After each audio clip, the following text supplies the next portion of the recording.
almost feel like we should have On the Road Again from Willie Nelson queued up. Because while the show is not on the road, I am. Worldwide Technology Raceway is where I am currently camped out. That better known as Gateway for the IndyCar schedule, just outside of St. Louis. Technically speaking, it is Madison, Illinois.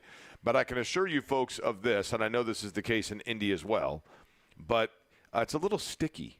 I'll simply say that. It's hot and it is humid in St. Louis. You will hear cars running periodically throughout the course of this broadcast today as I am just outside the media center in order to be able to call the race tomorrow night and qualifying today for the resumption of the IndyCar Series coming off of the break due to the Olympics. But obviously, a couple of big stories in hand. Number one would be the Pacers schedule, which is out. We now know what the Pacers schedule is going to be for the upcoming season.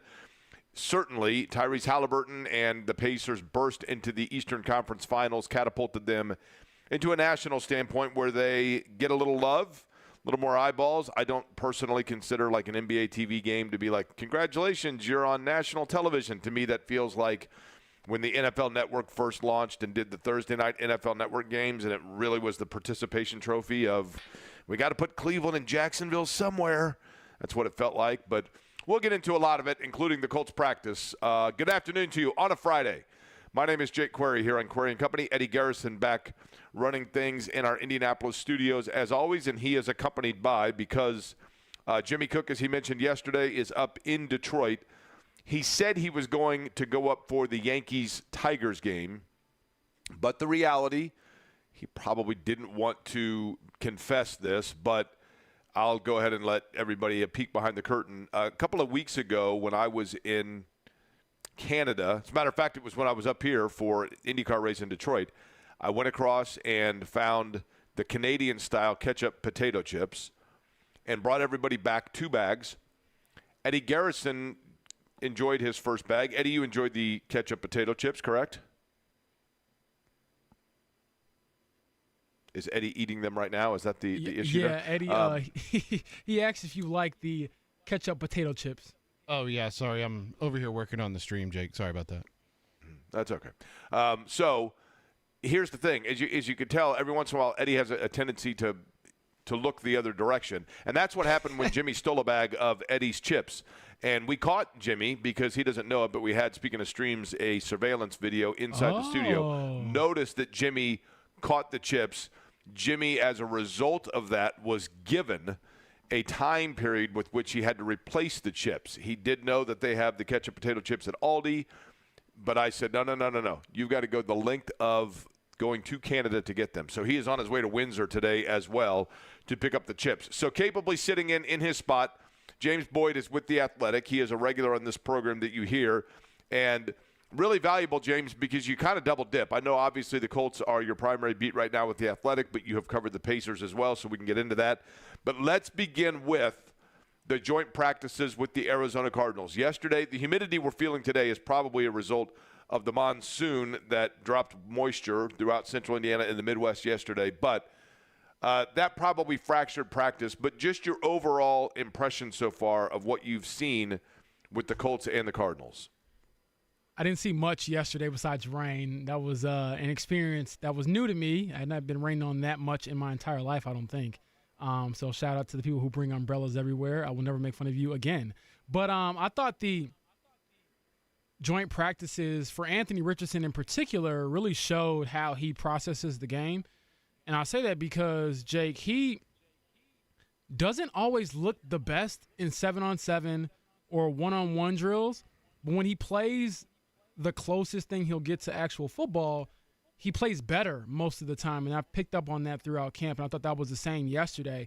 After some sloppy snaps due to the weather, he put on a glove and kind of got rolling, and that last drive yesterday was really impressive. He took the team about 65, 70 yards in 2 minutes and scored. And it looked like, a legit humming offense. So my biggest takeaway from the joint practices was, Anthony being able to process a lot better when he's playing regular football. And then number two, when he's on, how special that offense can look. So when you get into, James, let me give you a perception that I have so far. And again, couple of practices, certainly a series or two in the preseason doesn't really tell you a lot. Right. But it's better than simply watching a guy out in his gym shorts throwing in the backyard, right? Right. The thing that, to me, that I've noticed is that he is a rhythm quarterback's the wrong word, but it takes him a minute to kind of get things going. Like, there are certain quarterbacks that come out and, the famous plays of Bill Walsh would design the first 15 plays or whatever it was for Joe Montana, and they go out and boom, Montana starts out 11-12 or whatever. Of course, having Jerry Rice helps. But Richardson seems to me to be a guy that through the course of his career, we're going to see some games where in the first drive or two, things look just kind of stagnant and rusty. And then all of a sudden, it's like everything kind of slows down and softens for him, and then he gets into the groove. And once he gets into that groove, he's kind of got to get that going and hit a couple, like I always talk about. When you're shooting shots in the driveway with your buddies and you can't hit anything from three, you go in and you shoot a couple bunnies, and that kind of gets you warmed up. Then all of a sudden everything opens up for you. It kind of feels that way to me about Anthony Richardson. But is that a simplistic viewpoint of it? I think that's a fair assessment of it, just because his game is very unique to me at the quarterback position, where I don't know if he gets as much out of like a 7-on-7 drill or a 1-on-1 drill where he's basically limited to make a certain read versus having all the possibilities at his fingertips, where he's playing, a little more freely, like you said, and it's not just, stand there and do this. And so I think that's a fair assessment. That's what I've picked up on as well. I asked him about it last night, actually, and he was saying, yeah, it's because they have to respect my legs. And I think some people, even though he's healthy now, are still hesitant to have him run. But the legs are what makes him different. If he cannot run, if they told him, hey, you're not running this year because we want to keep you healthy, in my opinion, he would not be a very good quarterback. Like, that, to me, is the equalizer and something that kind of bends the will of the defense. And we saw it, yesterday and the day before in both joint practices and really throughout camp, where, they make the right call on defense, but his legs basically beat them. And I saw that even on the last play of the last drive yesterday, where they drop back into coverage. Everyone's, covered. They're stifling the defense or stifling the receivers. And then he just walks in for a touchdown because it's like, oh, yeah, he can run too. So I think Anthony's processing the game better this year. He looks really good out there. And, again, he looks better in 11-on-11. It's so weird to me, Jake, because, man, if I charted, like, how many completions he had in, like, non-team periods versus in-team periods, I think he probably would be a little bit, like, worse, over the course of training camp. When you talk about his legs, James, does Anthony Richardson respect his legs too much? And let me get to what I mean by that. There are quarterbacks that have the ability to run that are run first quarter. Their mentality is run first, and then they go. Then they drop. In his case, do you think it is ingrained in him, run first and, oh, wait a minute, I got to learn to be a drop back passer? Or is he a drop back passer that just happens to have the ability to run? I think it's the second one, where he doesn't just run immediately, but it is a factor that he's always conscious of that can change how defenses look. Because I think that he's a better passer in 11-on-11, where they're having basically full team periods, because the threat of his legs might open a passing window or a lane open a bit more than for, say, like a Tom Brady type or Peyton Manning type, where you're not worried about them running at all. And so I think that, to me, is a deciding factor. But, no, he does not seem very run-happy to me, like he's always looking to, just break away and make a play on his own. Like, no, he's looking down the field, making pretty solid reads. It's just that, hey, that split second where you might hesitate and, cover a guy too long, he can just, shift another gear and get up the field. So, James, I'm in Illinois right now. Technically speaking, I'm in Madison, Illinois, which is right across the river from St. Louis.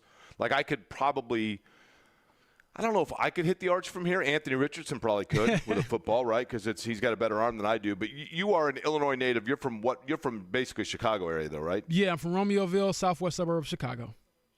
Okay, so when you grew up in Chicago, this is downstate, right? I'm downstate. Is that right? That's how I would describe it, yeah. And was there any – like in Indiana, we got the region, right? Yeah. Everybody talks about the region. You go to IU and you ask some kid, so you get first day of school at Indiana University. You're sitting there, you're in class. Everybody's got to go around and say where they're from, right? So you're like, I'm Jake Query. I'm from Indianapolis. I went to North Central High School on the north side. Everybody knows it because it was the biggest school in the state at that time. Right. Then you get some kid that's like, yeah, I'm Chris. I'm from Chicago. You're like, oh, cool. I wonder if he's a Cubs fan, Sox fan. So a couple weeks into it, you got to do some group projects. So, Chris, man, you said you're from Chicago. Like what, like North Shore, like Wilmette? Where are you from? No, I'm from Valpo. Yeah, dude, that's not. Oh, no, that's cheating. that ain't Chicago, right? So I'm curious. So we called that the region, right? Like, okay, Yeah. You're a region, right? You're from the region. And then Evansville is the big toe of Indiana that no one remembers, right, unless it gets stubbed somehow. And everybody forgets that it's in Indiana because it might as well be Kentucky. Now, I'm kind of under the assumption that the area that I'm in right now, to a Chicagoan, this is not even like Illinois, right? This is basically because there's this weird rivalry, is there not, between Illinois and St. Louis? Yeah, I definitely think that in that area. Illinois, Missouri, I guess. Yeah, you would be more so considered in the Missouri area because nobody who grew up in Illinois, at least in like the Chicago area, has ever made a trip down there for much of anything, in my opinion. It's just you're either born there, you grew up there, but you're not like going down there to do anything of note, in my opinion. Because even with like the state championships and stuff like that, when you go downstate, quote unquote, I think they play their boys That's basketball. in Champaign, though, right? Yeah, it's in Champaign. I think the football might be like in Northern Illinois the last time I checked. So it's not like a huge deal. So there's no reason for James Boyd to come to Madison, Illinois, I don't think unless I've you ever want to come been to there. Worldwide Technology Raceway, right? I mean, one day I'll get there. I got a little love for my home state, but hey. You've been to St. Louis, right? Yeah, I had family that lived there for a long time. So if you stand on the arch, the top of the arch with a 7-iron, and you swing it and you make it across the water, the ball bounces twice and it lands right where I'm sitting. That's the easiest way to say it, right? Okay. I want to get into, in just a couple of minutes, and Matt Verderame, by the way, is going to join us 12:30. He is with Sports Illustrated. If we can drag him out of the Taco Bell Cantina on Washington Street, which he loved during the Combine, then we will get his thoughts about what he has seen. I'm always interested in the outside Indianapolis perspective because I think that we get nuance when we talk about the Colts. I think that we have a tendency to laser or harp in too much on one area or another, or jade ourselves either with what we anticipate players to be, or maybe we know a player too well, and so that causes us to focus a little bit more on what they're doing versus others. An outside perspective to me is always healthy and good to get, just in terms of what they are seeing of strengths and weaknesses. And I want to get into, James, that with you, what you saw in particular, because yesterday, so the rain came what time yesterday? It came like right as practice started, so right around 6 p.m. And did they, and for those that were not there, and I was on my way here, so enlighten me, did they just call it at that point, or did they say, you know what, it wasn't raining when Noah built the ark, we might have to play in this some point over the course of the season, let's continue practice, but everybody had to scram in terms of the crowd? What happened exactly? No, there was no lightning in the area, so a lot of the fans, stuck it out. Some might have dipped out, but it was a decent amount that stayed, and obviously all the players, reporters, everyone else was just out there getting rained on, quite honestly. It was, so did it limit what they tried to work on? No, I don't think so. I think it might have limited the offenses, both offenses, because it's hard to catch a wet football, but they went through every single thing that they would have if it weren't raining. Was there anything they went through that surprised you from either side? I mean, either that the Colts were adamant in trying to work through, or something that Arizona was doing that was working and it surprised you they were able to do that? I think with the most surprising thing that I picked up on was just how Anthony might handle some of the shotgun snaps. And for those listening, shotgun means you're basically standing back away from the center, so you're not right up on them so they can hike it and hand it to you. They kind of like pass it to you between their legs. And so there were some really bad snaps to start, and Anthony didn't have any gloves on. And so he went and put a glove on his right hand, his throwing hand, and he looked a little bit better controlling the ball. And I thought that was something just to kind of note in case he plays in bad weather this season, how will he respond to it, and how many shotgun snaps will they do? Because Anthony's rarely under the center like a traditional quarterback, because of you want him to have the ability to use his legs and kind of see the defense on different things like a zone read where he's deciding to hand it off or he's going to run himself, or a run pass option where he might run himself, hand it off, or pass to somebody. So that was my biggest takeaway from that. But if anything, it was like the Colts defense got a little bit of a break because their secondary was getting picked on on Wednesday. Then the rain came. They got a little help Thursday. Okay, the other big story yesterday, Pacers schedule. What jumped out at you? I thought it was interesting they're going to start for New York in New York's home opener on primetime television in the Garden. That's going to be tough. I also thought it was interesting the Pacers home opener is not a primetime game, but rather an afternoon game. Yeah, I was a bit surprised by that as well. I would just say starting in Detroit, at Detroit on the road, I was like, man, like you can't get any love to maybe start at home against a team like that, but it is what it is. And then I think the first home game, just from a reporter standpoint, has a couple of storylines. Obviously, it's the home opener. You're the Pacers. You were just in the Eastern Conference Finals, and you're facing the team that everyone now is picking to basically take your spot since they've added Paul George. And obviously, we know his history here in Indiana, so that'll be an interesting matchup. And then their first, real primetime home matchup is against Boston, and I'm looking forward to that. I'm already circling that, and hopefully if my editors are listening, I'm trying to get to that game to cover it for The Athletic because I think that'll be a good one because we know how close they were to just putting a little bit of a stain on Boston's run to the championship last year. So we'll see. But I think overall, I'm glad they're getting more primetime games. I think they've just been deserving of it the last couple of years. And obviously, when you have success like they did last year, you can't ignore the Pacers. You're not going to get as much love as the bigger market teams, I don't think, ever. But if you force them to pay attention to you because you keep winning, that's exciting. The game that I think is going to be interesting for Indiana is, you're going to laugh, game number 4. And let me tell you why. I like this. You open at Detroit. You should beat Detroit, right? Yeah, absolutely. You go to New York. Obviously, you've got the rivalry aspect of that. That has its own storyline. Philly, you talked about Paul George, home opener. And then Boston.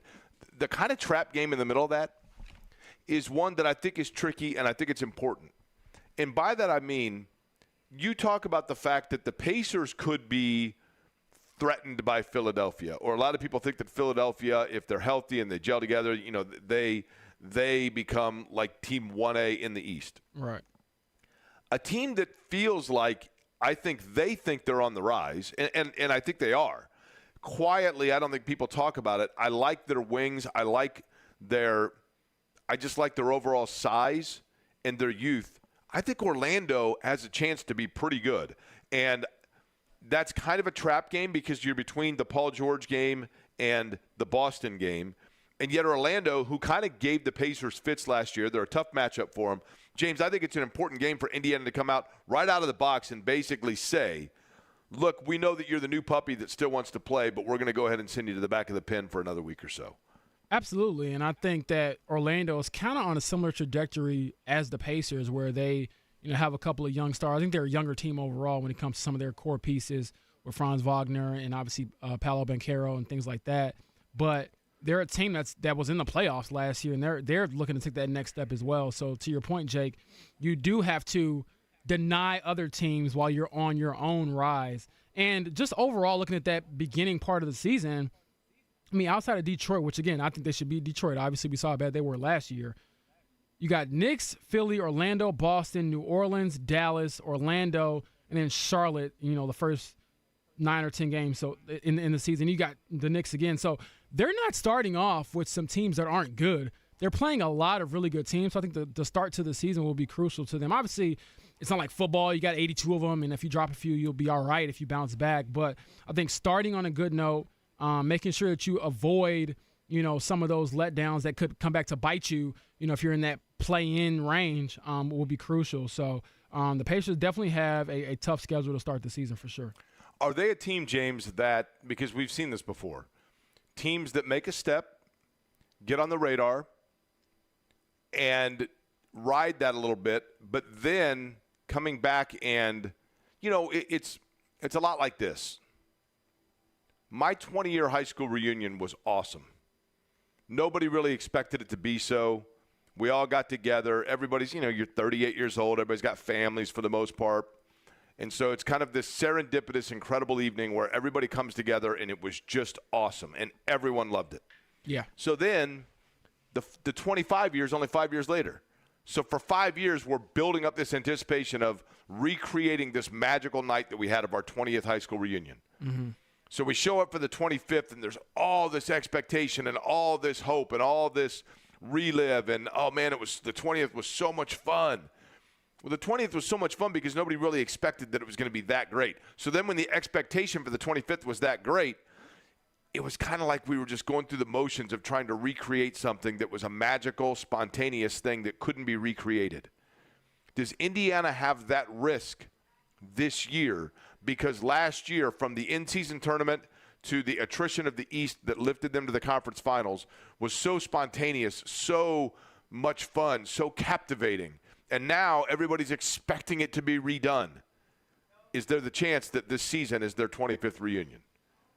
It could be. And I think that fear of that is a good thing, Jake, where you don't want to get complacent or you don't want to think that you've arrived. And I know Tyrese Halliburton talked about that extensively at the end of last season in his exit interviews, where he was saying we haven't really done anything to prove like we're on the level as Boston, where Boston to this point, and since Jason Tatum and Jaylen Brown have basically been there, they've been a perennial Eastern Conference final contender every year.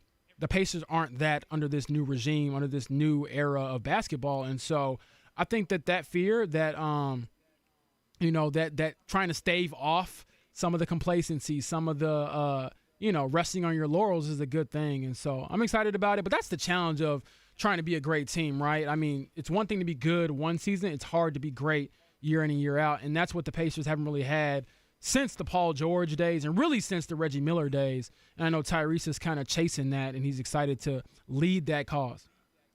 I just think in my time covering sports, the two things that I've learned, and this is in no way talking specifically about this Pacer group, but the two things, James, that you never know about athletes is how they are going to respond once they get a huge guaranteed contract, and how much they're going to respond once they go from being the hunter to the hunted.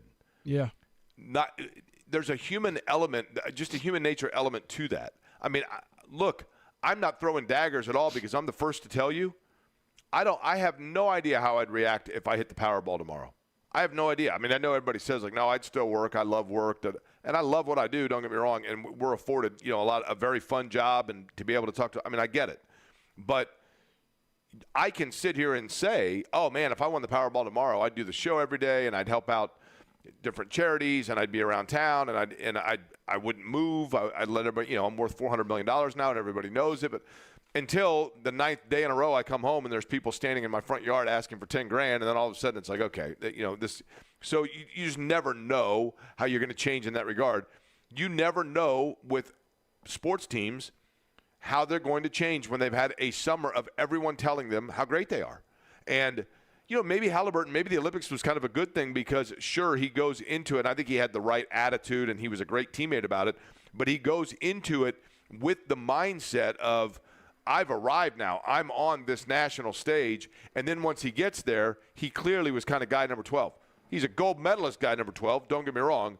But maybe that was good because he got to see and witness what makes Curry great and LeBron great. And it's more than their natural ability. It's also their drive, their determination, and their inability to let, quote-unquote, exhibition games for a gold, take a play off, take a day off. They didn't. Their intensity ramped up. I think it was good for Halliburton to see that. But how does that translate now to the regular season? And would it be different if he was a guy that led them in scoring and got the gold and suddenly became the face of basketball? Maybe it was good that it worked out the way that it did. Yeah, I think Tyrese is one of the most self-aware athletes I've ever covered anyway. That's just my own personal opinion about him. I think that he is someone. I think part of that's because he didn't grow up. And this, James, is where that spotlight can be dangerous. But part of it, too, is because he's not a guy that's been patted on the back since he was 12, right? Yeah, I was going to say that. Like, he talks about, not being the highly recruited high school player. And, he didn't go to a really great program. He went to Iowa State. It's a, Division I, quote-unquote Power 5. I know Power 5 is more for football than basketball. But you get what I mean. It was a high major college. But he wasn't looked at like some of the other guys on that team he was just on, where it's like Kevin Durant was a phenom since he was 14. And LeBron was obviously who he was since he was, 14, 15, 16. And I say this because I think that I have a decent rapport with Halliburton to say that the money so far hasn't really changed him. He's still the same guy, He just sort of was rewarded for playing a lot of great basketball. And so I would expect him to not have it go to his head, not have it change him at all. And if anything, I think Tyrese is at that stage where nationally he's going to start getting some of that heat that we see guys like Luka get.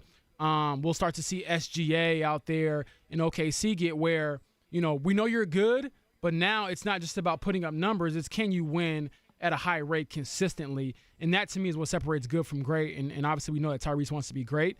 And I'm excited about it because I think that, with challenges comes, the greater reward if you're able to break through. We'll see what happens. We'll go over the schedule a lot more in depth today in terms of and including the nationally televised games. Was there a surprise? Were you happy with the way that the schedule panned out because they finally got a little bit of respect? The reality is, James, they could have been on TNT 77 times next year, and people would say, like, it should have been 78, yeah, right? Exactly. We want the national attention.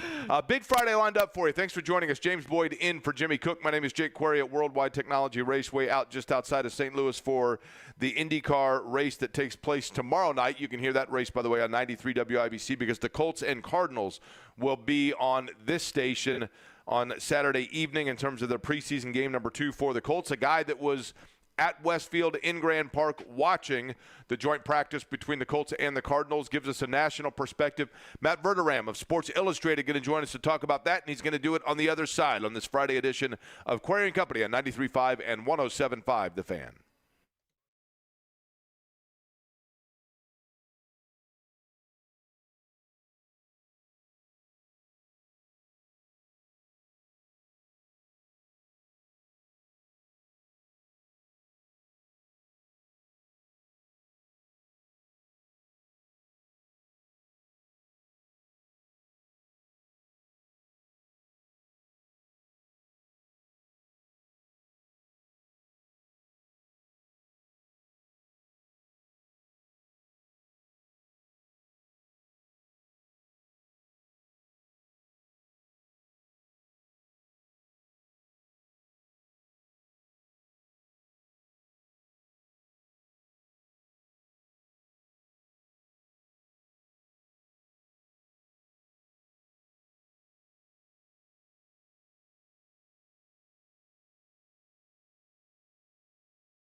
I believe currently used in a Taco Bell commercial, which would make it appropriate as the bumper music for our next guest, who joins us on the guest line and the Express Pro Tire and Auto guest line, by the way. And Matt Verderame is a friend of the show.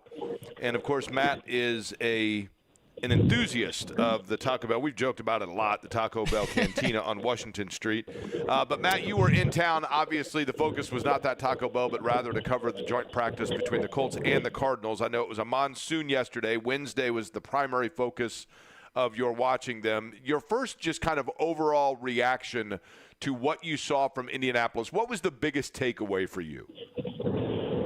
First of all, believe me, that Taco Bell Cantina on Washington Street was at top of mind. I was thinking about trying to get in there. It was a little bit of a drive from Westfield, you know? That's right. So, no, you know, honestly, I was really impressed with the Colts offense. I thought, no, the Cardinals are not exactly the steel curtain, but I thought A.D. Mitchell looked to me, of all the different players I saw in camp, and I saw 8 different teams, I thought if he wasn't the most impressive rookie, he was in the top 3. I thought he was very, very polished in the way he ran his routes. I think he's going to be an asset right away. You know, when the Colts get Josh Downs back from the ankle, they got 3 guys I think can really go out, catch the ball, make plays. Richardson looked good. You know, the line is solid. Like, look, my big question with the Colts is just the secondary. Can they cover anybody? Because if they can, I think they're a playoff team. From what I saw, I was very impressed, and I think Shane Steichen is a terrific hire. I thought that last year. Watching that offense, I think he only kind of cemented that attention. You know, it's interesting when you mention the 3 guys that can catch the ball and make plays after. We know Michael Pittman. We know Josh Downs, when healthy, can do exactly that. He was very good a year ago. And then you mentioned, you know, A.D. Mitchell being the potential 3rd. That means that you didn't think of, and I'm not saying he can't be that guy, Matt, but Alec Pierce is a guy that they gave, they obviously have put the time in. They drafted him high, and we keep waiting for Alec Pierce to get going. Can Alec Pierce still have that in him, or is he continuing to kind of slide? Because he's had a decent camp, but is he getting bypassed, in your opinion, in the Indy depth chart? I think he will be the 4th receiver on that depth chart by midseason. I just think, look, Mitchell, a lot of people in the NFL thought Mitchell was a first-round pick. And he slid maybe due to some phantom character concerns, you know, however you want to term it. But he was fantastic. Like, I was in Chicago yesterday watching Rome Odunze. And Odunze, it's a different type of player. He's 6'3", 215. He can jump through the gym. But, you know, Mitchell was as impressed, or at least close to it. Like, I thought Odunze had a great practice in Cincinnati yesterday. So, look, I think Pierce is going to be kind of that, you know, rotational guy, mix him in. And look, your 4th receiver is going to play a good amount of snaps because you're going to go 4 wide. You're going to have injuries, and guys are going to have to step up and play. But I think at this point, if I had to bet on who's going to have the 4th most yardage on that team, it'd be Pierce. So to your point, Matt, I actually saw Alec Pierce take some gunner reps. And for those listening, gunner reps are basically special teams reps where you run down there and try to tackle the guy in the preseason opener. And so that was kind of alarming to me. And I was like, you know, usually you don't have one of your top receivers do that because they're too valuable. So we'll keep an eye on that. I thought that Alec Pierce, I know you weren't there yesterday, Matt, he had a pretty good day in the rain, pretty reliable hands, and had a big defensive pass interference that he drew down the stretch. But to your point about A.D. Mitchell, he also had some one-on-one reps yesterday where he just cooked some of the Cardinals DBs. But I want to get to the point that you made earlier where you're saying if the secondary can cover anybody, what do you think about them taking a big gamble, in my opinion, on this very young and inexperienced secondary outside of Julian Blackmon and Kenny Moore II? Yeah, you know, look, James, I think it is a big gamble. I would have liked to have seen the Colts go after Justin Simmons. I know a lot of Colts fans would probably feel the same way. Like 1 year and $8 million. What are we talking about? Just pay him. Who cares? He's got the space. Like, I would have liked to have seen them done something, you know, like that. Maybe they even do something when guys get cut. There's always a guy or two, right, that's out there that you can add. You know, I think if you're the Colts, do you have a reunion with Stephon Gilmore? I don't know. I just think you need somebody. Xavier Howard wasn't great last year in Miami, but and look, there's some other questions there as well. But I just think if you are at this point looking at the Colts, front seven's good. I don't have a lot of questions about the front seven. I worry about that secondary. I think they should have done more. With that, Matt, is it possible, because I've talked about this, that Chris Ballard can't come out and say, look, our secondary is shaky, right? He's got to have belief in his guys. He's got to have belief in his process. But does Chris Ballard perhaps feel, and if he does, is it justified that Chris Ballard, Matt Verderame, by the way, our guest from covers sports and football in a number of different avenues, but primarily Sports Illustrated. So, Matt, is it possible that he looks at it and says, look, I love Liatu, I love DeForest Buckner, I love our pass rush, and that gives me a little bit of coverage and flexibility of patience with my secondary because teams are not going to have time to sit back and get their receivers open. Would that be a justified thought if you're Chris Ballard? I mean, maybe. I would think that the better thought would just be to add somebody in the secondary, and then you don't have to take that big of a gamble, right? I mean, I will say this. I love Latu. In fact, we're putting out our predictions for SI in the coming weeks. He's my pick for Defensive Rookie of the Year. Like, I think that kid, I saw him at the Senior Bowl.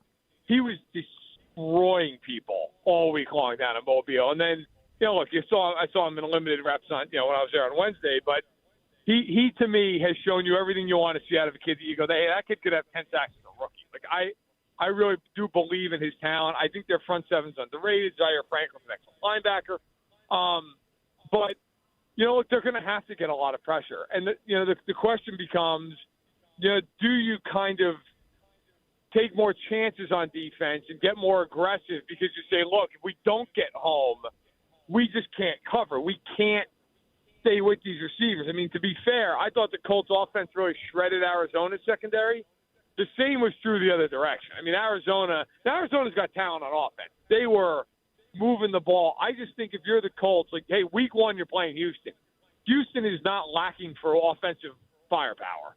Like, there's got to be a way to kind of mitigate this. I'd expect some zones, some different things. But, yeah, I would like to see the Colts between now and week one add somebody of note in that secondary.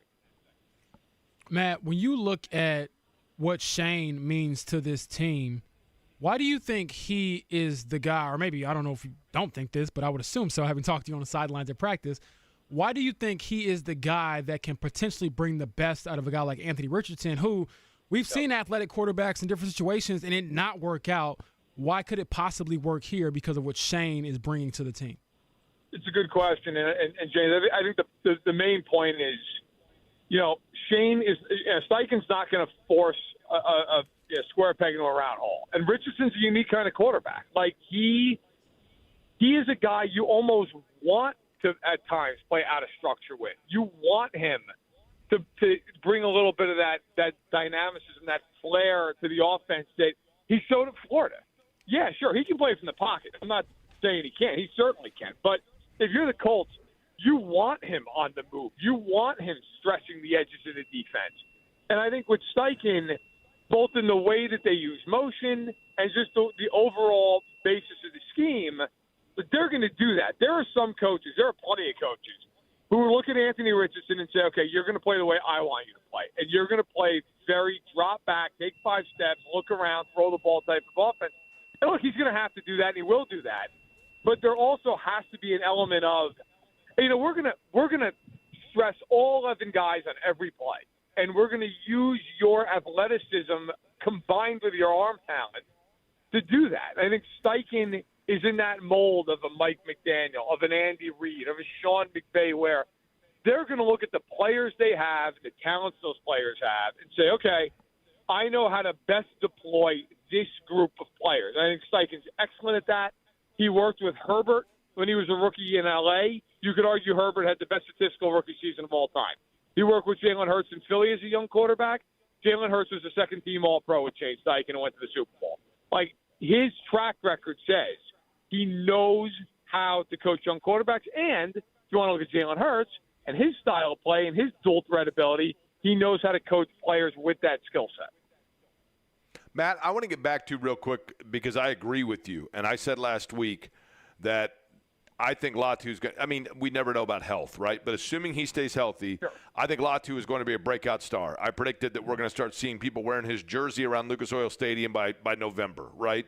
But when you look at him and what impressed you, Matt Verderame, about Laiatu Latu, there are several ways that you can be a great pass rusher. You can have an extremely quick first burst off the line that catches a guard off line. You can have a spin move like a Freeney, or you can just be a flat-out dog bull rush where you are so strong that you're moving downhill and they can't stop you. Which is it with him that jumps out at you? What is his style as a pass rusher?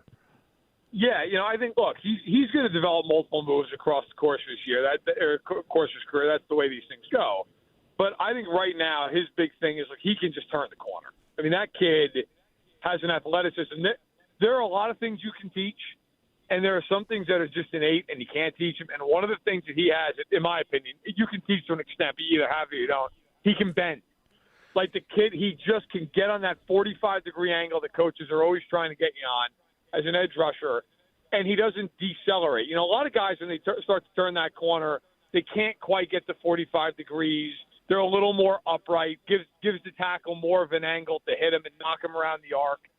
When Latu gets around that arc, he's low enough to the ground that you really only have the shoulder to hit. It's a tough strike zone for a tackle, and he doesn't decelerate. Like he accelerates through that edge. And when you look at the great speed rushers, that's what they do. They get around that corner and they explode through it. They don't have to take that extra step or that extra little wide turn. And I think that's where he could really excel for the Colts. Matt, for me, I do want to pivot to that backfield and talk to the guy who was often lining up next to Anthony Richardson. That is Jonathan Taylor. And we know how special he is when he's healthy. He's been banged up the last couple of seasons. But what do you think he can do in this offense alongside Richardson if both players are healthy? Look, I think if he's healthy, he's an all-pro candidate, right? I mean, we've seen him lead the league in rushing. And it's funny, I actually wrote about him in my camp report, and I went to look at how old he was, and in my head I'm thinking, like, he's 27, 28. He's 25 years old. Yeah. Like, I feel like he's been around forever. And yet he's 25 years old. Listen, I still think there's a lot of tread on those tires. And the reason I wrote about him in my camp report, I thought he looked great. A couple of nice, nasty jump cuts. He had good acceleration through the hole. Obviously, we know the patience is there and everything else. But, again, to the point we kind of talked about at the beginning of the interview, like, they have weapons. The Colts were a borderline top 10 offense last year with Gardner Minshew, and Taylor wasn't there the whole year. They were fighting through some injuries. They didn't obviously have A.D. Mitchell. Downs was a rookie. Like, I think if the Colts are healthy, I think the Colts are absolutely a top quarter of the league off. I mean, they're going to score points. They're going to move the ball, and they're going to have to because that division is good. I mean, that division for the long – I was talking to Michael Pittman, after practice, and he said to me, look, this division got good fast. It used to be a division people looked at and thought, it's not good, it's not that tough for the division. It's a division now that Tennessee's, I think, mostly agreed upon as the worst team, and Tennessee could win 7 games. So Taylor, being that dual threat that he was, even a couple of years back, I think really would add a whole nother level to the offense. Matt, when you look at last year's season, and sometimes it's hard to remember what happened, just a year ago, right? But looking at last year's NFL season and the way that teams fell, the way their season went, the way their record was, the way that they were in terms of the postseason, the ceiling from what you've seen of this Indianapolis team is who a year ago? How competitive a balance are we talking here at the ceiling, assuming there's no catastrophic injury, for this Shane Steichen, Anthony Richardson-led Indianapolis Colts team? Well, it's a good question. It's a tough question. I think that, first of all, I'm picking them as a playoff. I think they're going to make playoffs. And look, I think it comes down to I think they're a wild card team. I think Houston is the best team in that division. But I will say this: if we're talking ceiling, I mean, they could win the division. I wouldn't be shocked if they were. People forget. To your point about people just forgetting, they were 20 yards away from winning the division last year. I mean, it wasn't like it wasn't like you looked at them and went, "Oh my God!" I mean, they weren't even close. They were very close. they were. But we all know that the big wild card here is Richardson. I mean, if Richardson is good to really good, then the Colts' ceiling is, hey, they're in the divisional round and they're in Arrowhead in the second weekend, and okay, fine. But I think that's probably the ceiling. It's the hard thing with the AFC is just how loaded it is. I mean, how many teams do you look at in the AFC and say that team has no shot at making the playoffs? Maybe it's Denver, New England, and Vegas, like those three teams. Maybe you want to throw Tennessee in there, but it's a stacked conference. I think their ceiling is maybe 10, 11 wins and a playoff victory. I think that's possible. I think they will compete in the division. And look, we're going to know a lot about the Colts right away because, as you guys know, they open up against Houston. I mean, you want to talk about a big game right out of the gate. Well, it doesn't get much bigger than that for Indianapolis. So it's basically last year's Dolphins or last year's Texans, right? I mean, that's pretty fair? Yeah. I think last year's Texans is a really good – I think I would say that is a very fair assessment. Matt, the last thing I'll ask you is I know you've been making your rounds throughout camp, and I don't know. I'm not sure if you made it to Kansas City's camp at all. I did. know. Okay, so to that point, they're going for the three-peat. The Colts are an AFC team. They hope to be a challenger, in an ideal world. But what have you seen from that team, Xavier Worthy, obviously the focus of Patrick Mahomes to try to go for this unprecedented three-peat? Yeah, so we have our NFL preview magazine coming out here any day. Heck, for all I know, it might be out. I've been on the road for a week and a half. Check newsstands, find it. I wrote about that for our preview. I wrote about, hey, look, this is a team trying to do something it's never done in the Super Bowl era. I talked to a lot of people who have tried to do it and kind of how it all shook. But I'll say this, they were one of my 7 camp stops. I kind of handled the Midwest for us, and they're better than they were a year ago. I mean, I saw them last year. I was in camp last year. I saw them a bunch of games covering them for SI. Xavier Worthy looks the part. He's a great route runner. Obviously, everybody knows about the speed. He's got good hands. They're internally extremely optimistic. In fact, I think it was even a couple days ago on a presser, they talked about that they're going to use him more than they used Rashee Rice as a rookie. And Rashee Rice last year had 70-plus catches and 900 yards. So you have him and Hollywood Brown. You add that to a defense that was top 3 last season. They lost L'Jarius Sneed. They retained everyone else. Look, I mean, if you said to me, would I take the Chiefs or the field, I always take the field. Smart betting, you take the field. If you said to me, you got to pick one team, it's them. I mean, they were the best team I saw by a considerable margin, and I think Detroit was probably a fairly close second, but they just have so much depth and so much talent, and then you factor in the coach and the quarterback. Look, if they're healthy, they're going to be a bear to take down, and at this point, it's like betting against Brady in the middle of his career. You're just not going to bet against them. History says they won't do it, but looking at the team and the roster, yeah, I mean, they would be my pick, despite the history saying that it's pretty damn tough to do. On Twitter, or X as it's now known, at Matt Verderame, that's Verderame, at Matt Verderame. That's where you can see the links to all of his travels and his works and his Taco Bell love as well. Yeah. Matt joining us on the Express Pro Tire and Auto Guest Line. Matt, always a pleasure. Look forward to talking to you again and maybe getting a little more look into Caleb Williams, who you will be familiar with, and we'll have a better idea what kind of quarterback the Bears are going to have, but we'll do that at another time. But appreciate the time today. Anytime, guys. Take care. All right, Matt Verderame, again, from Sports Illustrated. Interesting stuff. We'll get more into it with James, in particular about that defensive line and the defensive backfield. In fact, did we see something yesterday that, again, we're going to table until the new year and look back and be really upset about? I'll tell you what I'm talking about in just a couple of minutes when we return here, as I am in St. Louis, Worldwide Technology Raceway. James Boyd back in studio. It's Query & Company, 93.5 and 107.5 The Fan.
Big fan of the Eurythmics.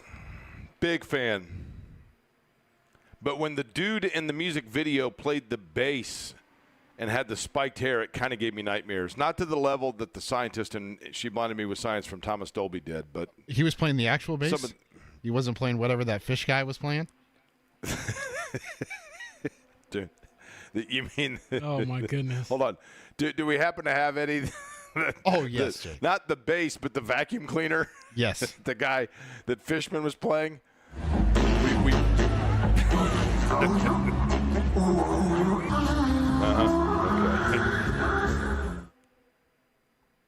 Do you know how much bad ice cream or acid you have to be on to actually think that that's passable? Inexcusable. Tough. But we will not get into that sorts of music. I promise we have actual harmony to get to, and we will do exactly that in something that happened over the last couple of days, and I'm going to ask James if it's something that we're not actually going to harp on for a year or one of those that we have simply forgotten about. I'll let you know what that is next.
One of the noted musical minds of Indianapolis, my buddy Rusty Redenbacher, routinely, as James Boyd bops his head to this, routinely touts this song as one of the great songs ever put together. James, you agree? Are you familiar with the song?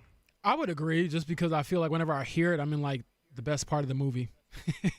I feel like it's a very fair point. Movie-esque song. Jake, that's one of those songs that you talk about where it's like you don't know when you heard it first or where you heard it, that's a good but point. you know the lyrics to it. That's a good Totally. point. Yeah, and that's how Melt With You by Modern English is for me, right? Like I can't remember where I ever first heard it. I'm just like, I don't know, it had to have been a movie or something. I mean, obviously it was in Valley Girl, but yeah, that is a song. James, that's a very good way of saying it. You're watching a John Hughes movie, and that comes on, and it's right when, like, the epiphany happens for the character that's a feel-good part of it, right? Exactly. Speaking of that Feel-Good Friday, we'll get to that in the 2 o'clock hour. I want to know this from James Boyd of The Athletic, who is filling in today. Good afternoon to you if you are just joining us. Where have you been? Thank you, Eddie. I am in St. Louis. James Boyd is back in studio. Jimmy Cook is on his way to Windsor, Canada, loading up at the Walmart there on ketchup-flavored potato chips. Then if he has time, he's going to swing by the Yankees game against the Tigers. But the big story in the last week in the NFL, Dun, dun, dun. and I'll put it to you in story form. There is always, I recall, there was a brief period, about a 3-year period of time where I was paying a lot of attention to what the New York Knicks were doing. And the New York Knicks were heavily in pursuit of, it was the summer of LeBron and all of that, and LeBron did not end up there. So then it became, okay, you already have Amari Stoudemire. What second player are they going to get? And Carmelo Anthony was on his way out in Denver. Everybody knew he was on his way out. And I remember talking to a writer that covered the Knicks, and he said, so are they going to get Carmelo? And I said, well, the thing with Carmelo is I think he's going to sign as a free agent. His contract's up at the end of the year, and the Knicks have some pretty good pieces. They have Wilson Chandler. They have, some players that are pretty versatile. Obviously, Amari Stoudemire, Danilo Gallinari, Timofey Mozgov. So if they add Carmelo in a free agency, they've got a pretty solid team. And his agent has already made it known to the Knicks that likely is where he wants to sign as a free agent. So there's no sense at the trade deadline of giving anything up for him. And the narrative got louder and louder and louder every day of people like, they have to get Carmelo, they have to get Carmelo, they have to get Carmelo. And at the last minute, the owner of the Knicks basically swooped in and fell to the peer pressure and made the trade for Carmelo and traded all of their valuable core pieces, not named Amari Stoudemire, and then they kind of were stuck in the mud. The point of my story there is simply this. I think sometimes we fall in love with the idea of a player, and we fall in love with, all of a sudden, the fans and the media are like, they have to get him. Like, it is that or bust, and if they don't get him, what in the world? And that was the case for me with Justin Simmons. Everybody and their brother was saying, like, the Colts need a safety. This guy's available. He's a 2-time Pro Bowler. He's a 4-time, All-NFL performer, albeit second team. He led the league in interceptions. Clearly he can play. They got to go out and get him. They got to get him. They got to go. Make the move right now. What are they doing? Pick up the phone, make the phone call. Let's do it. Let's go. And that became the overriding theme of the last 2 weeks.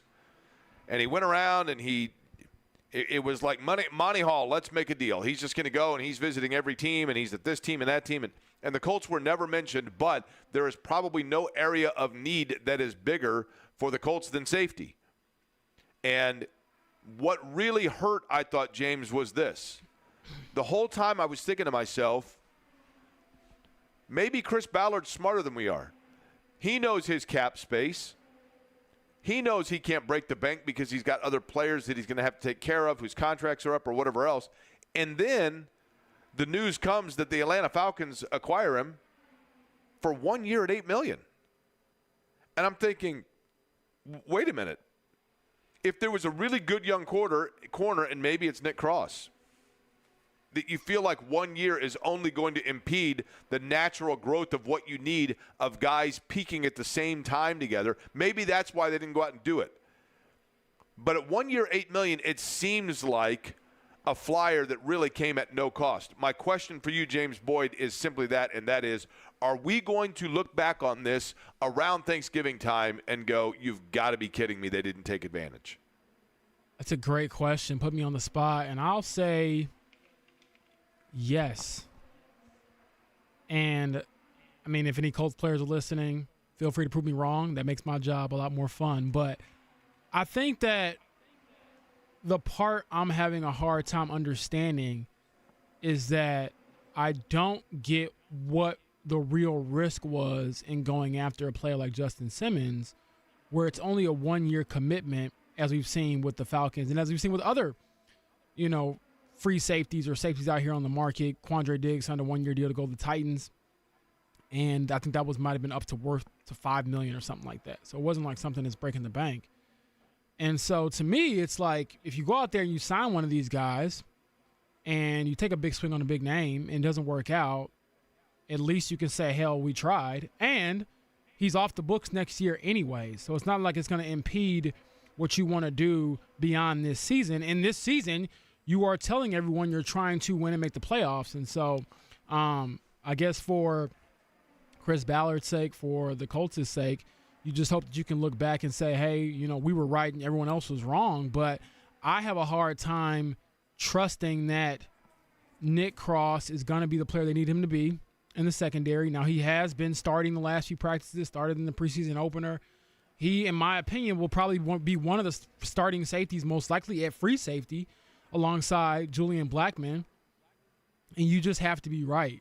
Because if you're not, and this team misses the playoffs because you're able to score a bunch of points, but you gave up a bunch of points in 3 losses, and you let Houston come in here in week 1 and put 40 points in your head, that's going to be a hard pill to swallow and something that's hard to bounce back from. But, yeah, I wish I was kind of a fly on the wall when some of this stuff went down or didn't go down, because obviously we see the Colts did not make a move. I go back to this, and I know that I harp on this a lot, James, and I do apologize for that. But here's the reality. I think sometimes when you build a roster, what you want is you want as many of your players and your units peaking at the right time. If you look at, and I go back to the precedent of the best Colts teams that we've seen, but if you look at those teams, Bob Sanders was in his prime at the same time that Gary Brackett was in his prime, at the same time that Dwight Freeney was in his prime, at the same time that Peyton Manning was in his prime, and Dallas Clark. And I think that Bill Polian intentionally, I recall when, and I know that it's the narrative I go to a lot, but precedent, when they traded Marshall Faulk for Brad Scioli, he was one of them, and I think maybe Marcus Washington was the other one. That Mike Peterson maybe is the guy they ended up with. But when they made, I think it was Mike Peterson. When they made that trade, though, what in the world? Marshall Faulk's the most dynamic back in the league. But they looked at it and said, true. And in Faulk's case, he kind of defied the odds.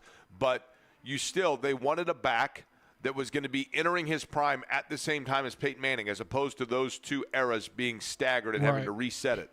And maybe there is something too, James, with a Nick Cross.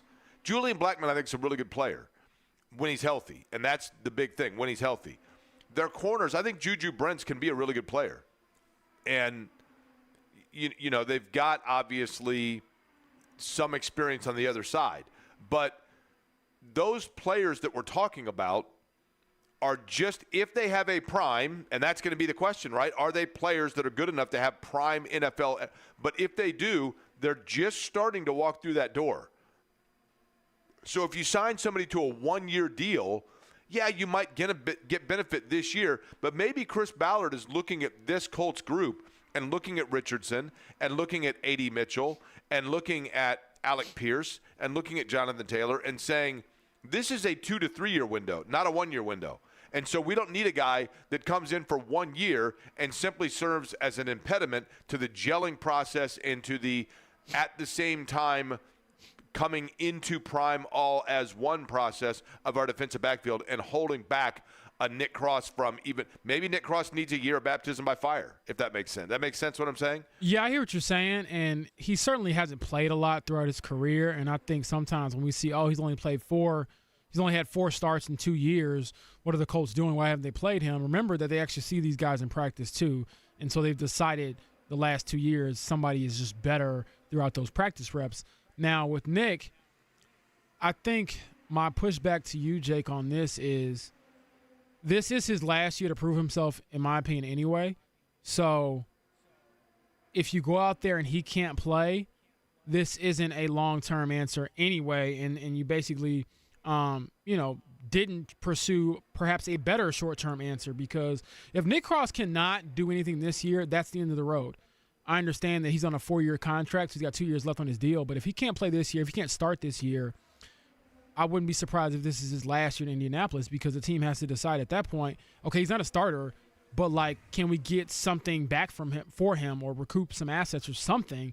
Because if everyone is kind of remembering what happened with him, they traded a 3rd-round pick to move up into the 3rd round to draft this guy.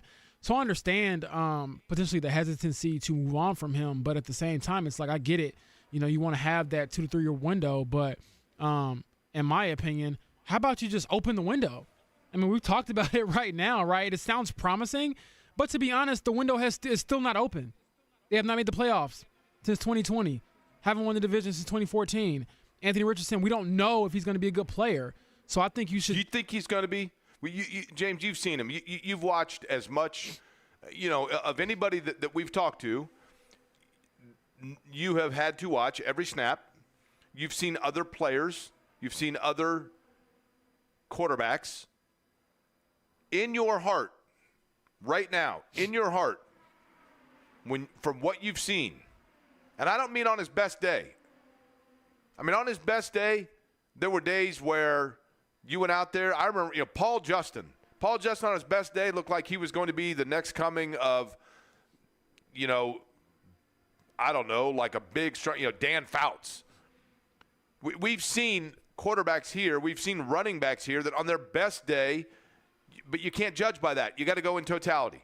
At your heart, at your core, when you look at Anthony Richardson and you envision the crystal ball of 5 years from now, he is what level player?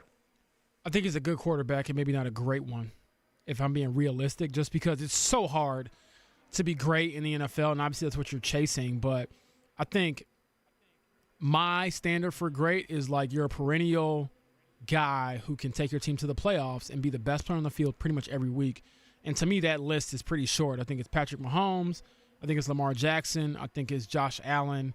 And it's probably those 3 for me right now. And I think the rest of the top 10 to 12 quarterbacks in the league, it kind of fluctuates year by year, where we see a guy like Trevor Lawrence might have, a really good bounce back year this year. And we might see another guy, slip down. Like, is Justin Herbert going to be, as good as he's been throughout his career and things like that, where he's not bad, but he's just not, I'm top 5 in the world good. So I think realistically, Anthony should be a top 10 quarterback in the NFL, top 12-ish. And it just depends on, can you get a year or two where it really all comes together? Because to me, I think that with guys like Aaron Rodgers, Patrick Mahomes, like I said, the Lamar Jacksons, the Josh Allens, you sometimes get spoiled if you're that franchise, and the Colts are familiar with it here, where your guy is just so good year in, year out, that's not a realistic standard to maybe hold somebody to, where I think Anthony could be good to great in 5 years. But if I had to bet on it, I would say good, which means noticeably above average. Maybe he's, the number 9 quarterback in the league. Okay, James, I want you to look at the NFL standings right now. Just look at the NFL. Look at a list of NFL teams right now. Okay, I want you to glance. I'm going to give you an exercise, James Boyd of The Athletic, right here to give us perspective on Anthony Richardson. Okay? I want you to look right now at a list of quarterbacks, and I want you in your mind to separate them. Okay? All of the quarterbacks are standing in a room, and you are standing at the front of the room, and they walk up, and you say, okay, quarterbacks that are build around absolute centerpiece, face of the franchise. Regardless of what happens, I'm going to get receivers, tight ends, and running backs to match with the skill set of this quarterback because he is my franchise quarterback. Those guys go to the right. Quarterbacks that are the Gardner Minshew, like nice player, but kind of fungible, kind of interchangeable.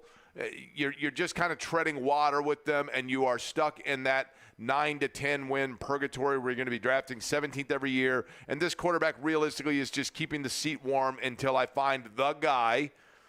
Okay, the Gardner Minshews, we've seen it with the Colts here, right? The Phillip Rivers at the end of his career. Those guys go to the left. Okay. Okay. Give me the last guy that made it into room to the right and the closest decision to the guy in the room on the left. The dividing line is what two quarterbacks? Whew, that's a tough question. And which room is Anthony? Anthony Richardson right now we know is going to the right because we don't know he's got to go yet. to the right now. But we don't know yet, right? looking at quarterbacks where I'm like, you have to build around them. Like, absolutely. I would say Dak Prescott's probably my last guy on the right. I think that he's a really good, player, and he's, underrated. And then the first guy to the left, it might be a guy like Geno Smith, maybe. Like, I think that he's a really good quarterback. Actually, I think that might be a shot at him because he's good too. I'm trying to think. Last guy to the left. I Geno Smith's a good one. I think Geno might Geno be. Smith Yeah, I think one? Geno might be my guy where he's not like Deshaun Watson. Oh, he's going to the left for me. Baker? Baker's to the left.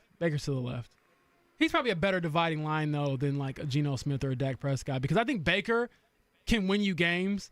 I just don't know if you can win, like, the big game with him. But he's good. He can play. Okay, Daniel Jones. Oh, left. Kirk Cousins. I hate you. I forgot about Kirk because of the injury. He's in Atlanta now. Oh, my God. I'm going to go left because of the age and the Achilles. Here's the thing. The poster child for the room on the left. So if you had to say, if the other quarterbacks are like, wait a minute, I'm not sure that I understand what room on the left and room on the right is. So you've got to then get one of those big cardboard cutouts and put it on the door, and that way the player looks at it and they go, oh, and I know. So obviously the guy on the right, you put a big cutout of Patrick Mahomes, and like the Patrick Mahomes room, I know what that is. Yeah. The guy on the left, to me, the poster child of the door on the left is Marcus Mariota. They see that and they're like, okay, journeyman quarterback or Ryan so you're like Tannehill. you're going like really where it's like I feel like that's more obvious where they're just not the guy. Well, that's what I'm saying. Like a guy that Gardner Minshew is a good example. A guy that gets you a donut tire guy. Oh, good for 3 or 4 games. Yeah. Well, in that case, then I wouldn't have listed guys like Geno Smith or Baker but Mayfield. you did because what I'm saying is in the room on the left. Okay, Minshew is the face of it. That doesn't mean he's the best of it. So what I'm saying is there has to be one that. So as you rank those guys, the guy that like he keeps looking at the door on the right, thinking like and every once in a while he steps out in the hallway and you're like I think you're still in the door on the left. Now I think Baker and Geno will be good picks for that because I don't know how many franchises are going to be like, hey, here's the keys to our future for those guys. Right, but if you build a good enough team around them, you can win with them right now. Yeah, at a high level. So too. the question is, when you look at ceiling and you look at what the best, not the best of what you hope he can be, but the best of what you realistically think he can be, Anthony Richardson is which guy? Is what guy? I think he has to be right now the guy on the right. I think that is where I would fall. But I'm saying what player? No. What player currently playing? Oh, currently because playing. Dak Prescott's a pretty good. He's good. I like Dak Prescott. I think he is good. Gets a lot of crap, but he's good. He is good. But is Anthony Richardson ceiling Dak Prescott? Or is Anthony Richardson ceiling a quarterback we've never seen before? I think his ceiling is a quarterback that we've never seen before. I mean, obviously, in a best-case scenario, I would say he's like a Cam Newton, Lamar Jackson type where he can be an MVP caliber player and Jalen take you Hurts. to I think that his ceiling's higher than Jalen. Just because I think Jalen Hurts to me, and this is the good news for Indianapolis. Jalen Hurts to me is and hear me out because when I first say the words, you're going to go, what? But hear me out on this. To an extent, Jalen Hurts is a system quarterback. Now, I think he's a wonderful player, and I think he's a better passer than when he came out of college, people are like, oh, Jalen Hurts, he's a running quarterback that can happen to throw the ball. He has made more of himself than that, and we have found out he's pretty darn good. But I think that if you look at when he had his most success, it's because he had a system that was built towards his exact skill set and what he could do. And the good news is that system largely was built and designed by Shane Steichen, who is a guy now that can do that for Anthony Richardson. So Shane Steichen may be a guy that his schemes, it happened with Gardner Minshew. Gardner Minshew's limitations were masked a little bit by the schemes that Shane Steichen could come up with for him. And at the minimum, that's benefit Richardson if he struggles because he has a quarterback whisperer that can work with him. And that can keep him in the room to the right, if that makes sense. Yeah, the reason why I kind of push back on Eddie with the Jalen Hurts comparison, because I just think athletically, Anthony, Cam Newton, Lamar Jackson, they're like different athletes when it comes to a guy like Jalen Hurts. But to your point, Jake, I would definitely give a leg up to Anthony being coached by Shane Steichen versus him being coached by somebody else. Because, I mean, we've seen it before where you put a guy like Justin Fields, for example, in Chicago his first few years. They were clearly trying to force him into their offense versus building the offense around him.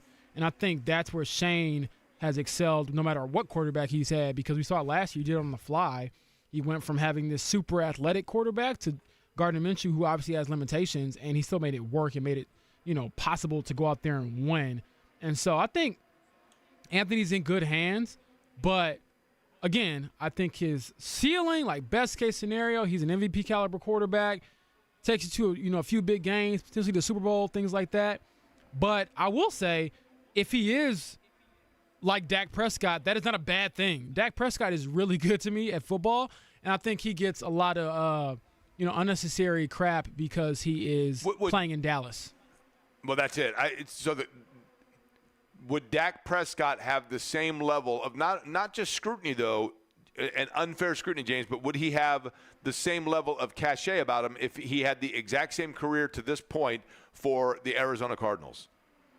Maybe not the Cardinals because they're like very, very unsexy. But no, I see your point, and I think that it's similar to me. I think him and Kirk Cousins are like on the same level, and I don't think that Kirk Cousins gets nearly as much like hate as Dak Prescott because of the spotlight in Dallas. Ooh, I don't know though, because Kirk Cousins is kind of hasn't he become the euphemism for stuck in the mud quarterback?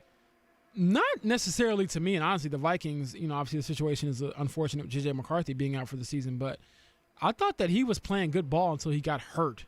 And I look at him, Jake, as the quarterback who's best at getting paid for being maybe not elite. He's an elite bank robber. That's what I think. You talking about Cousins? Yes, he puts the pressure on you. He gets all of his money every time. He's got to pay a lot of money to be, in my opinion, maybe like at best like a top 7 quarterback. Well, that's what I mean. That's what I mean. He's become the poster child of the, are you going to overpay for this guy quarterback, right? Yeah, but I also think that teams are just sort of forced to do it. For example, Tua Tagovailoa just got a huge contract. Justin Herbert has a huge contract. Trevor Lawrence has a huge contract. Like, in fairness to all those guys, they earned the money. But it also is because their teams really didn't have a choice but to pay them. And I think James, Kirk has kind of found those teams where it's like, you have to pay me. There is no doubt, and we had this conversation a couple of weeks ago with Jimmy, there is no doubt that Tua, Trevor Lawrence, for that matter, Daniel Jones, those guys got contracts partially based on, and you can see it. If you look at last year in the NFL, you can see there are, 32 teams in the NFL? Yeah. And there's 24 legitimate starting. You start getting down there. It's like when you do your fantasy draft.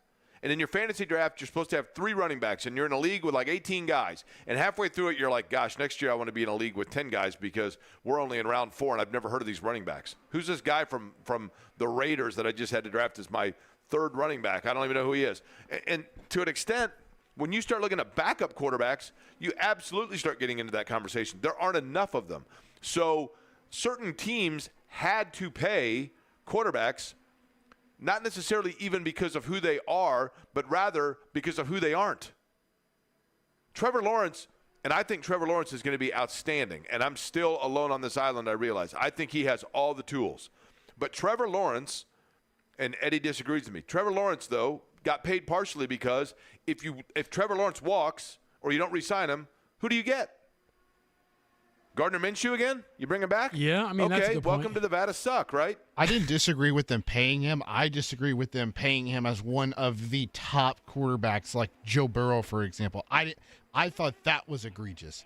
I didn't think paying him was a bad move just because they haven't had a quarterback like him in their franchise history probably since, David Garrard, and that's even, debatable. But I just thought it was way, way, way too much money for a guy who hasn't proven anything yet.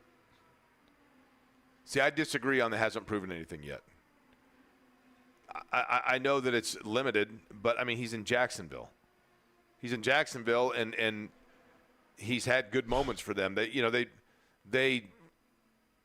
They're within striking distance in the playoffs in Arrowhead for Jacksonville. I mean, Yeah, I would probably lean more towards Jake's side just because you don't really have a choice, Eddie. And I understand it's like NBA contracts as well. It's like when the guy's up for the money, you can't really say, well, I think you're worth maybe $15 million less than the max.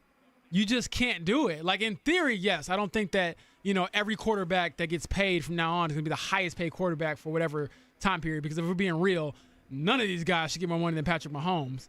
But it's just that when your time's up, and because it is so hard to even find a good quarterback to lead your team, they're going to get their money. And so we'll see. I mean, that's a problem that the Colts will obviously have depending on how the season goes with Anthony Richardson, because it doesn't seem like it. But, you get through year 2, those talks start to come up. And we start asking those questions like, okay, that's what it, is he going to get paid?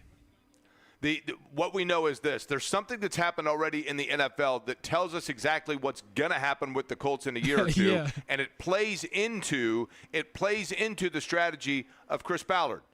And I'll explain exactly what I'm talking about on the other side as we roll along on a Friday here. James Boyd in for Jimmy. Eddie Garrison with us as well. Of course, as always, my name is Jake Corey. It's Corey & Company here, 93.5 and 107.5 The Fan.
Kevin Bowen going to join us coming up about 30 minutes from now. James Boyd is in and is enjoying a little Hall & Oates. Little man-eater from Hall & Oates. These two guys apparently don't like each other anymore. Now, I did have a buddy. This is kind of cool. Daryl Hall of Hall & Oates. I had a buddy. I don't know if I should say his name or not, although he's probably pretty proud of this. But when he was in law school, was seeing some girl. And apparently somewhere earlier in her travels, she had met Daryl Hall. And Daryl Hall got her phone number. And Pseudo was constantly trying to ask her out. And so one night my buddy was crashing over there, and he's laying, and back in the days of answering machines, the answering machine goes off, and it was Daryl Hall asking if the girl wanted to get together. Yeah, I'm going to be in town. Let's get together. Let's have drinks, whatever else. And my buddy's laying there next to her well, that's kind of cool. I got the Hall Oates guy can't land the girl that I landed. Now, I don't know if she was a man-eater or not, but it was still pretty cool. Good for him. We were talking about just the quarterback situation. I want to get into the Pacers schedule here in just a little bit as well. But, James, in looking at the salaries, you talked about it, theoretically and rationally, the highest paid quarterback in the NFL is Patrick Mahomes. I mean, in a perfect world, I'm saying. Yeah. Then your second highest paid quarterback is probably what? It's Josh Allen, Lamar Jackson, one of those two. Lamar Jackson would be a good one, right? Eventually San Francisco is going to have to pony up probably, for Brock Purdy. I mean, you get where I'm going with that theme. But to Eddie's point, the amount of money that guys are getting paid is not necessarily always based on what they have done or what they are doing, but rather on either what they can do or what you're worried about missing out on if you don't have them doing it for you. Anthony Richardson, even though he played a fraction of what he should have as a rookie, you saw enough there, and that you assume that even if he plays this year, 17-game schedule, if Anthony Richardson plays 14 of them and has moments and flashes of brilliance in at least 5 of those games, that's going to be enough to continue the process and continue the experiments, the wrong word, but the vision, the trajectory. Vision is a good word. And you probably get realistically 3 years before you know on a vision whether or not it's the wrong one. Okay? And however, he's lost one of those years. Advantage Richardson probably. My point being, so long as he shows flashes and the vision is still there, James, he's going to command money that's going to make Andrew Luck's contract look childish, right? Yeah. And based on that, Chris Ballard has to be conservative about where he is spending and committing money moving forward. And so therefore, it is in Chris Ballard's best interest to have as many players on the roster playing on minimum or rookie year salaries for as long as you can to make that possible. I mean, as I've said a gabillion times, we have seen players that they might not have been great, typical, everyday NFL players, but they were masked away. When you played Little League Baseball, did you play Little League Baseball, James? I did not. I regret it. I'll say I did. I know. Okay, Eddie, when you played Little League Baseball, and right now you coach baseball or you help out in coaching baseball, that kind of thing, the kid that has absolutely no talent, none whatsoever, where do you put him? Right field, typically. Correct. You put him in right field. You mask him there. They sit up there and they pick daisies and they talk to the moms that are sitting in the bleachers out there, the dads, right? Yeah. So you can mask them at right field because very few people hit the ball to right field, right? Very few people do. They don't have to throw, make a cross throw back to third base. They don't have to be Dave Parker. You put them in right field and you mask them.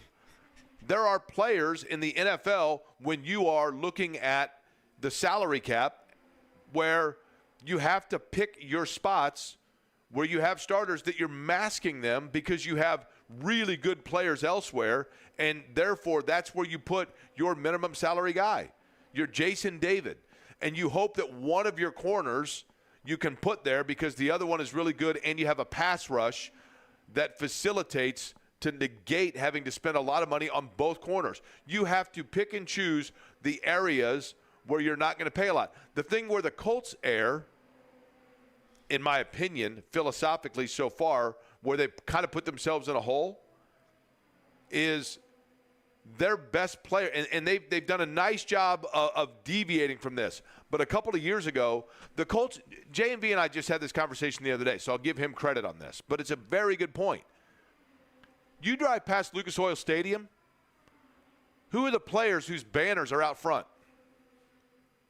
A nickel corner, a guard, I think a defensive end. Buckner. And who's the so a defensive lineman, who's the fourth one? Taylor. And a running back. A lot of that is the equivalent of building an NBA team today with Charles Oakley, Sam Cassell, Patrick Ewing, and Robert Ory. 4 good players, but not necessarily players that translate to the way the game is played today. The Colts have gotten away from that a little bit, but my point being, James, originally I thought they put their eggs in the baskets of players that were positions that weren't as relevant in 2024 NFL. Now I think what he is doing, or what you have to do, now that you have a game-changing potential quarterback within that vision, is figure out the areas where you can save up that cash a little bit and not overextend. And maybe that's what he's doing, for example, and not going out and signing a safety or a DB to an extended 3 to 5 year deal that's in their prime right now and letting it grow organically. Well, there aren't a lot of safeties on the market, and they actually just weren't, that you were going to sign to a 3 to 5 year deal, because those players that are that good just aren't out there.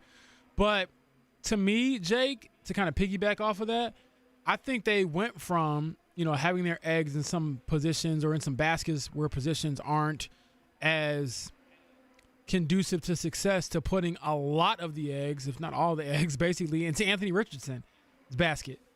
They're betting on him being good enough to raise the level of this team significantly from last season, because if we look at the deficiencies from last year, they're still the same this year. And I understand that with cornerback, I'm probably not as, red flag as I was. I mean, at this point, I believe that Juju Brents and Jalen Jones are going to be your starting outside cornerbacks. That's pretty clear throughout camp.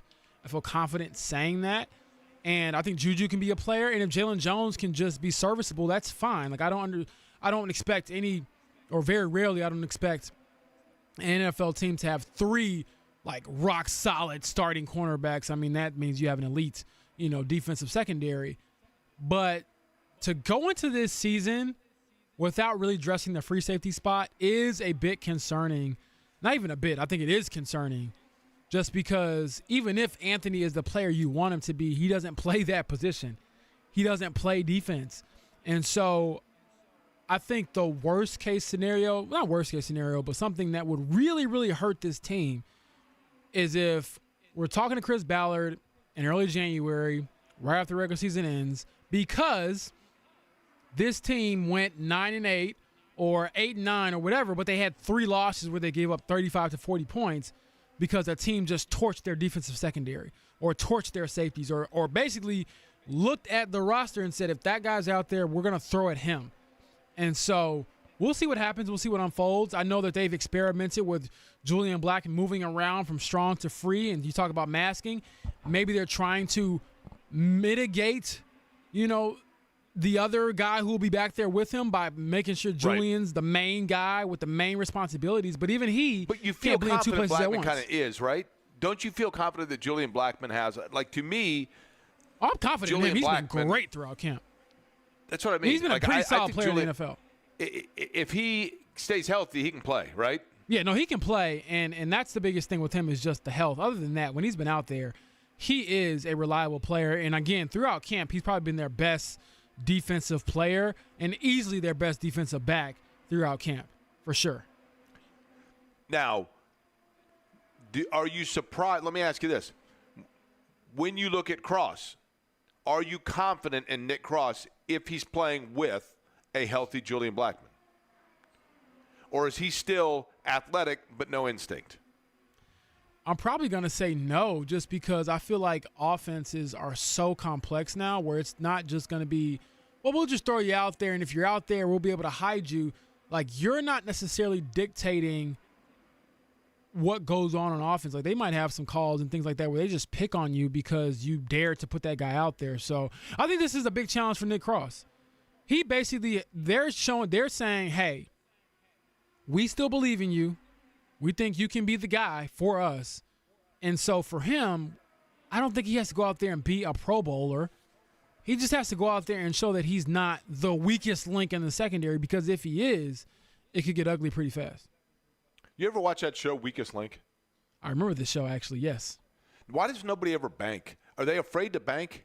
Like, when it comes to somebody and they're sitting on $7,500, I think they're afraid to bank because people are going to get mad at them that they didn't let the money grow.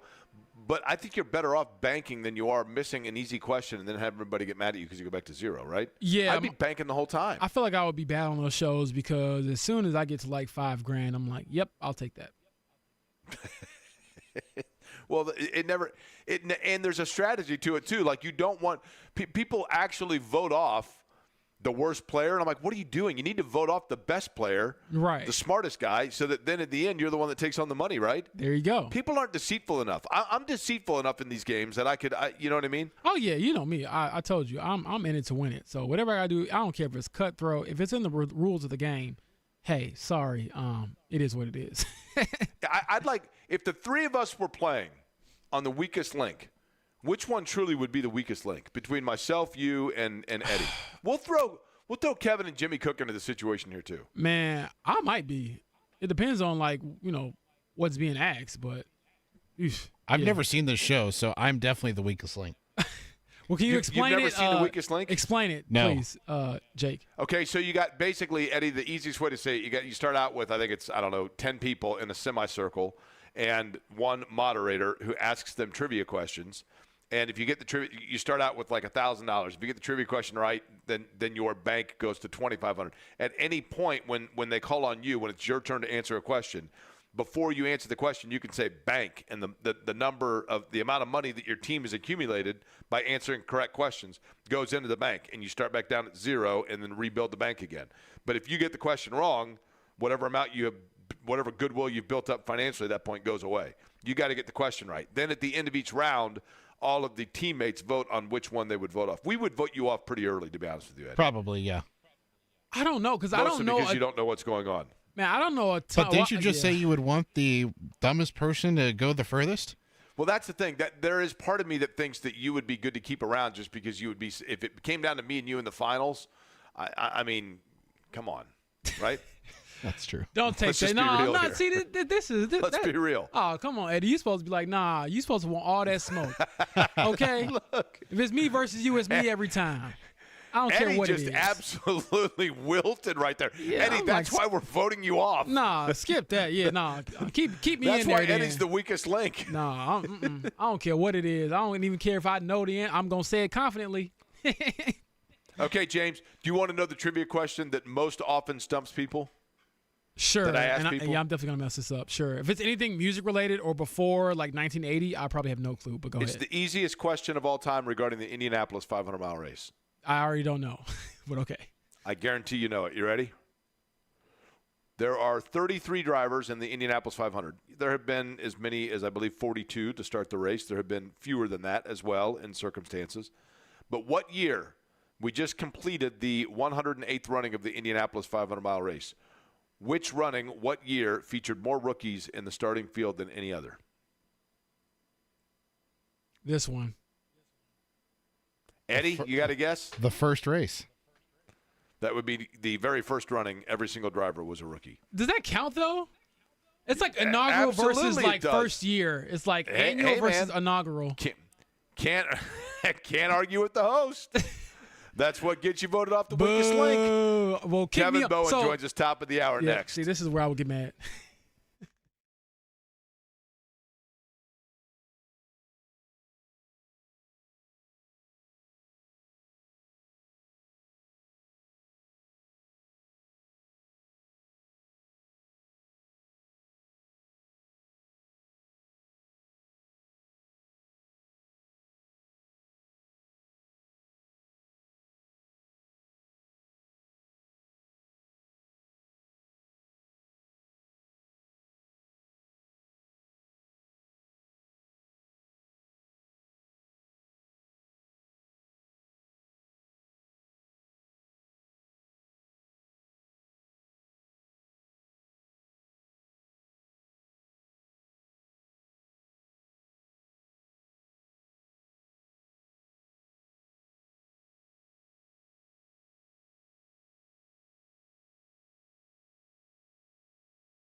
Couple minutes before the top of the hour, Kevin Bowen going to join us. James Boyd in for Jimmy Cook. My name is Jake Query. It is Query & Company here, 93.5 and 107.5 The Fan in Indy. I'm actually broadcasting from the Worldwide Technology Raceway. I don't know if you guys could hear the cars practicing a bit ago or not in the background, but the race will get underway in the IndyCar Series, resuming after the Olympic layoff, not because they were in the Olympics, but because NBC, of course, that prioritizing NBC's commitments. So things resume for IndyCar tomorrow night. That being Saturday night, you can hear the race on our sister station, 93 WIBC, because the Colts and Cardinals will be tussling on the Fan tomorrow evening. James, I know that will have you very busy. Eddie, you got any big plans for the weekend? On Sunday, I will be moving my brother and sister into IU, so that'll be an all-day affair. I think wake-up call is like between 5 and 5:30. Get over to my parents at 6, and then my brother has to be moved in, but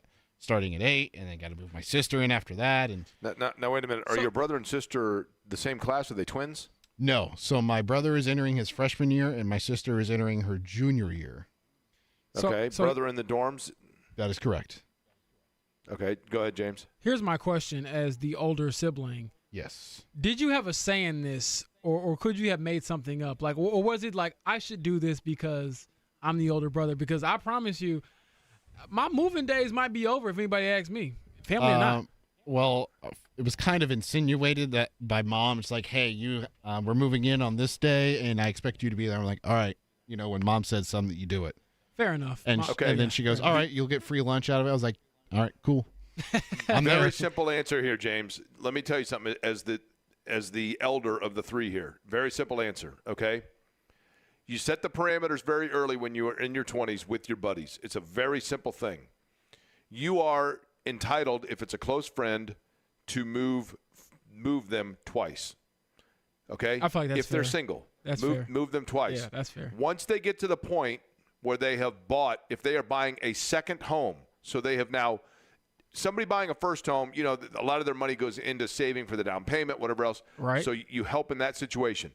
If they are moving into a residence where they have made money off the sale of the previous residence, then they can afford movers. You're now no longer entitled. The exceptions would be the following. A crisis situation, which has led them to have to move out without much planning ahead of time. You're kind of obligated at that point, right? Secondly, if your friend is moving to another city and you help with the move, then as you get older, when you visit friends in different cities, you get a hotel room. If they are a close enough friend that it's an automatic that you're visiting them from out of town, that they are going to let you stay in their home, then you still are obligated to help them with the arrangements of said home. I feel like that that's means fair. that you are like in the inner circle. But in terms of the whole like, hey, you helped me out 10 years ago and I'm moving, I'll buy you a case of beer and a pizza. I'm like, dude, we're 51, man. Like, you know what I mean? You're moving. If you're moving into a 7-figure home on Geist, you can handle 2 men in a truck. Well, right? I just look at it like, for example, I'm hearing that Eddie's brother's a freshman going to IU. Mm-hmm. What do you have to move? Because this is what we did. Correct. When I was going into my college life, my dorm at Illinois, we just bought everything when I got down there because we didn't want to like move with a bunch of cars. So it was like we got the main stuff in like cars, but yeah. Is that the plan? I'm hoping that's a plan. Yeah, that is definitely the plan. Okay, yeah, because my sister, I have a twin sister. She like pre-bought everything, guys, and it was like. You have a twin sister? I have a twin sister. Did not know that. Fun fact, and she put me to shame. She made me think that I wasn't prepared for college because she bought everything. But I was like the genius in the end because they had to move all that junk from our house in Romeoville down to DeKalb, where she went to Northern Illinois University. Now, she lives where now? She's still at home with my parents. Okay. If she stubs her toe, do you feel it? No, No, I don't feel anything. There's no twin telepathy. There's literally just shared birthdays. And even then, since we're not the same gender, there is no like a lot of overlap between our lives anyways. Like if I didn't tell you she was my twin, you wouldn't know. When you were 10 years old, did you have joint birthday parties or did your parents do 2 different parties? When we were 10, we did have a joint birthday party. It was at the Holiday Inn Express. My parents, pulled out all their money at the time, and we had the the water, the pool at the hotel. All our friends were there. It was like the best birthday party ever. And I think it's the only birthday party I ever had. What birthday party were you the first time that someone said "Happy Birthday, dear James" and just you? It was always the opposite for me. People will remember that my sister's birthday, it was her birthday in high school, and they would forget that it was mine because she was really popular. I was like, sports guy or whatever, but it was funny because they're like, oh, yeah, it's your birthday too. So that happened a lot. All right, fair enough. Kevin Bowen going to join us on the other side. Query Company here, 93.5, 107.5 The Fan.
Two o'clock hour underway. My name is Jake Query. Jimmy Cook will be back with us on Monday. James Boyd at The Athletic filling in for him. Eddie Garrison here as well, joining us now on the Express Pro Tire and Auto Guest Line. You hear him every morning on the wake-up call with Andy Sweeney. Kevin Bowen joins us on the program. And Kevin, we'll begin with what took place. We'll start chronologically and go backward. Yesterday at camp, kind of hard to really get a feel for things because a monsoon came in. But nonetheless, things continued just in terms of the workouts. I know that you were very favorable about Anthony Richardson and the offense 2 days ago once they got things humming. What did you take away from yesterday's practices? Yeah, Anthony Richardson became a new man once he put on the right glove. It was one of the more disastrous single-team periods you'll ever see to start practice amidst a lot of rain falling. You had a drop, 2 drop snaps, tackle for loss, thrown ball by Richardson that had no chance to find Alec Pierce. So, yeah, it was ugly there at the start, and then all of a sudden Richardson put on the right glove, and he was slinging it, and I thought pretty accurate, especially considering the elements the rest of practice. And I just thought ultimately the Colts handled the elements better than Arizona, and, it wasn't perfect by any means for the Colts the last 2 days, but I think if you kind of summarize it up, the Colts look like the better football team, and I think that's what you would hope considering how a lot of people view Arizona and how a lot of people are hoping to view Indianapolis this season. So, yeah, the right glove was definitely a little Michael Jackson-esque. He put it on and kind of got going a bit. But I do want to ask, Kevin, did you wake up this morning with the sniffle? Because I woke up with the sniffle, and I knew it was going to happen because I was out there in the rain yesterday against my mother's wishes. Well, and you know what? Not to call out Mrs. Bullitt or anything here, but I'm not a big umbrella guy. But I walked into that media center and thought to myself, I can't go out there without an umbrella. And usually I am like, I don't believe in an umbrella. When I was walking campus in college, I'd never do the umbrella. But I don't know. Maybe it is, fatherhood, or maybe, Mrs. Bowen has been in my ear. But I went back out to the car, got the umbrella. If I'm not mistaken, I think I invited you under the umbrella at one point. It was me and Joel Erickson, and you elected to stay outside of the umbrella there. So Yeah. Those sniffles are your fault, young man. I went to the tent for a little bit. I'm like, man, I'm already soaking wet. Am I going to stand next to KB and basically be all slimy next to him? Or I appreciate the offer, but I don't think I've ever had to stand in rain that long continuously. Like, I was the same way in college. You find the nearest building and you're fine. But to be out there when it's just pouring on you for an hour and a half straight was ridiculous. But beyond that, I'll go just ahead. add this real quick, because, I would agree. I mean, in the 14, 13 training camps that I've been to or that I've covered, usually you're indoors if it's raining like that, and the Colts and Cardinals like not to. But, I did think to myself, Anthony Richardson didn't play in the Baltimore game last year when it poured. 7 of your 9 road venues are outdoors, some of them in not ideal weather when you think about Denver in December and New York twice and Foxborough and how even Green Bay. I guess afterwards it kind of made a little sense. But there are definitely some moments where I'm like, this is the best thing for the Colts right now and the Cardinals. But I think ultimately it probably made some sense. Well, I'm selfish because it was not the best thing for me, and that's all who I care about, like, every day when I wake up. But in all seriousness, what did you think of that 2-minute drive that Anthony put together at the end of practice, similar to Wednesday's practice where he ended it on a very high note? Well, I thought it was nice for them to get some steady completions early in that period. I think it was Pittman and maybe Mitchell early on in that period. I'm trying to think of the 2 he had right away. And I think in any of these 2-minute drives you've talked, I remember Philip Rivers sharing this a few years ago. He's like, sometimes when you get in those 2-minute situations, the first down is the hardest thing to get. And it's like, once you get that, now you're in tempo. Now you've got the defense on their, back of their feet. Here you go. And so I thought that was important, just to kind of steady some things and get Arizona into a little bit of that. And then the big play was courtesy of the defensive pass interference. And, that's Richardson giving Alec Pierce a chance. It was a beautifully thrown ball by Richardson over the top, and Pierce, couldn't corral it in the weather. But, Arizona's DBs, and again, your goal is to put DBs in positions of panic. And the ability to test teams vertically is what Anthony Richardson should bring to the table more. So I think you saw that on display. It doesn't go down as a completion, but it obviously created a huge play. Then the Colts were able to run it in with Richardson after that. So I thought, again, it was a nice kind of, steady moment early in the drive to get back into rhythm after that shaky first one. But then more than anything, it was that big arm of Richardson's on full display. How big an umbrella do you have? You got Joel Erickson on the right side of it. I felt like half the time he wasn't fully in it, but Joel's just such a, he's a blue-collar individual. He was just happy to keep the paper dry. But I did discover as I was walking back in that the umbrella now is broken. 2 of the little prongs that spring it up in the air, it is no longer. So no longer with us. Why would you let a Listen, Brewers fan underneath your umbrella? Come on, Kevin. I expect better things from you. At one point I wore Joel's clothing that Jake witnessed, firsthand. So I felt like the least I could do to repay him in a small way would – Eddie, we ain't catching the Brewers, man. We need the Brewers to beat up on everybody else. Let's be honest. Listen, I'm the first to admit I am the king of just the little one-person umbrella. And I'm like, oh, you know what? Sorry, man. I don't know what to tell you. Kevin, I give you your philanthropic nature, not surprising but commendable in a rain situation. I'm impressed by that. We talked about this earlier. Kevin Bowen, our guest, of course, he's on the wake-up call with KB and Andy. You hear that each morning from 7 until 10 o'clock. He's on the Express Pro Tire and Auto Guest line. Is Julian Blackmon, if healthy, a strong, stable, and mature enough safety to put him back there if you still are trying to find space for Nick Cross? Can he mask a little bit if Cross is still learning on the job, so to speak? Yeah, I think at times he can, but I also think it's not really fair to Julian Blackmon to ask him to do that. Honestly, the group that would mask, I think more so, would be the pass rush. Is your pass rush able to dial up enough to where, the C.J. Strouds of the world don't have the 5-step drop or the 7-step drop to where they can hit something deep down the field. Theoretically, and, Blackmon, yes, your strong safety duties you also play in the back end, but there's a lot of times where Blackmon will be asked to be, near the line of scrimmage. So it's kind of Nick Cross and, no one really back there to, kind of roam center field, if you will. I do find it a little interesting, and I don't know, James, maybe you could speak to this because you were on the same conversation, but listen to Julian Blackmon walking off the field Wednesday night. The fact that you can watch practice and see it.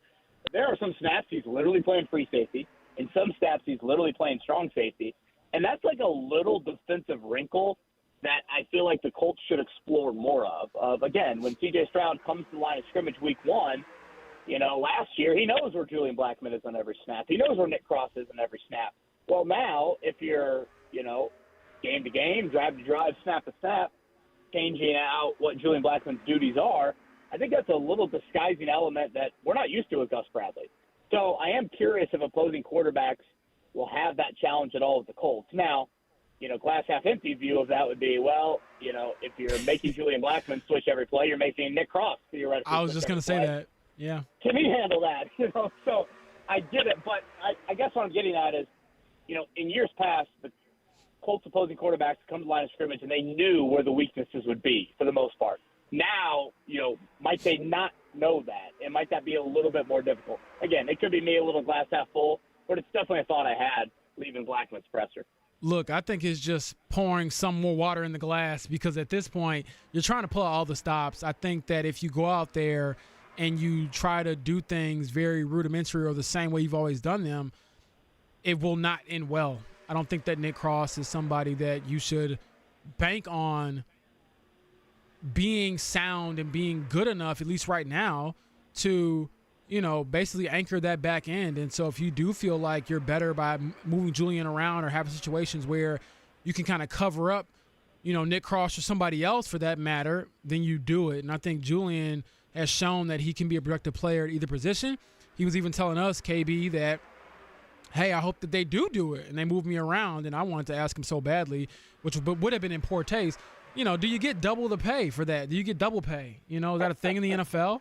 Because, where would this secondary be if they hadn't been able to bring him back? Seriously.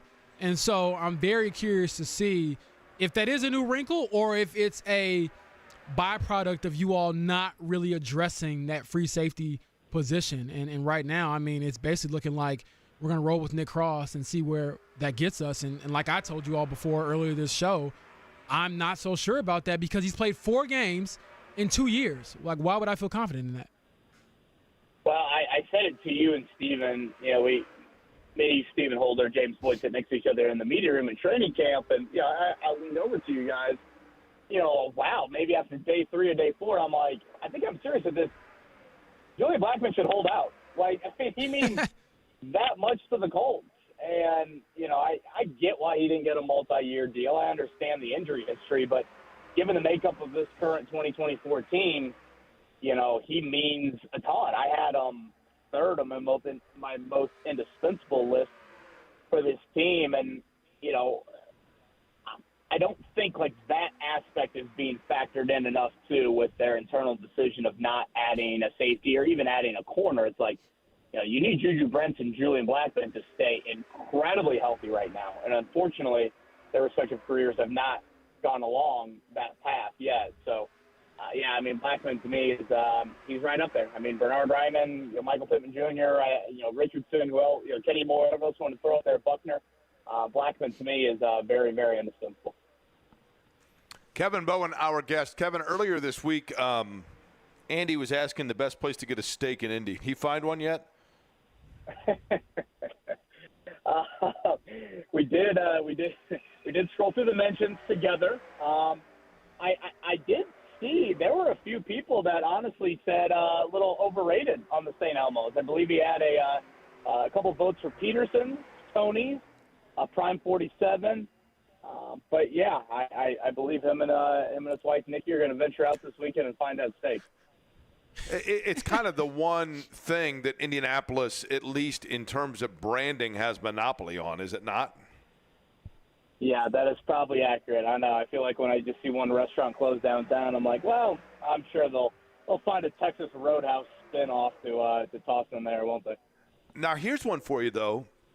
For as much love, rightly and understandably so, and as much fun as St. Elmo has with the shrimp cocktail sauce, and with that, James, for example, a little sniffle from yesterday getting snubbed on the umbrella invite for, if I was not if suddenly snubbed. I you was get not snubbed. congestion, if you get congestion in the sinuses, then the St. Elmo shrimp cocktail sauce is the easy remedy, right? And there's nothing better than taking an out-of-towner and filming it and watching their reaction when it hits them. But, Kevin, my question for you is this. Which would be a bigger challenge, you think? The St. Elmo shrimp cocktail sauce, which you and Mark Dykton, remember I had COVID, so I couldn't participate in the challenge you guys did at the Pacer game, I think it was. Or I have a sleeper here. I think, and I love the shrimp cocktail sauce. Don't get me wrong. I'm not poo-pooing it at all. But I think the bigger challenge actually is not withstanding or rather surviving the pain of the mustard at the Rathskeller. Have you had the hot mustard on a pretzel at the Rathskeller? You have brought that up before to me. I have not, but I would like to. Honestly, I just get 2 of those beers at the Rathskeller, and I'm like, damn, I feel like I've had a 5-course meal here. You get 2 of the beers, and they bring out an oil drum. Mike pours you an oil drum, right? Yeah, seriously. I will add one thing. The few times I've been very fortunate to go to St. Elmo's, I really like that Asiago breadish cracker they do bring before the meal. I'm always kind of sifting through the bread basket to ask for more of those. So, anyone out there, yeah, and then you load yourself up, and then the food comes. Like, oh man, I know. But yeah, you did pull a Noah Lyles and go with the old fake of the COVID there to get out of the shrimp eating contest. Hey man, listen. That was back like when it was a thing, right? Like you were automatically quarantined. I mean, probably rightly so when you had it. Kevin Bowen, our guest. I'd like to know. Listen, my challenge. I think we all need to go. And I love Elmo, don't get me wrong. I mean, I love St. Elmo. And I've told before, when I've done things for people of need in town, St. Elmo is absolutely front and center in helping out and getting involved. There is no better community partner than St. Elmo Steakhouse.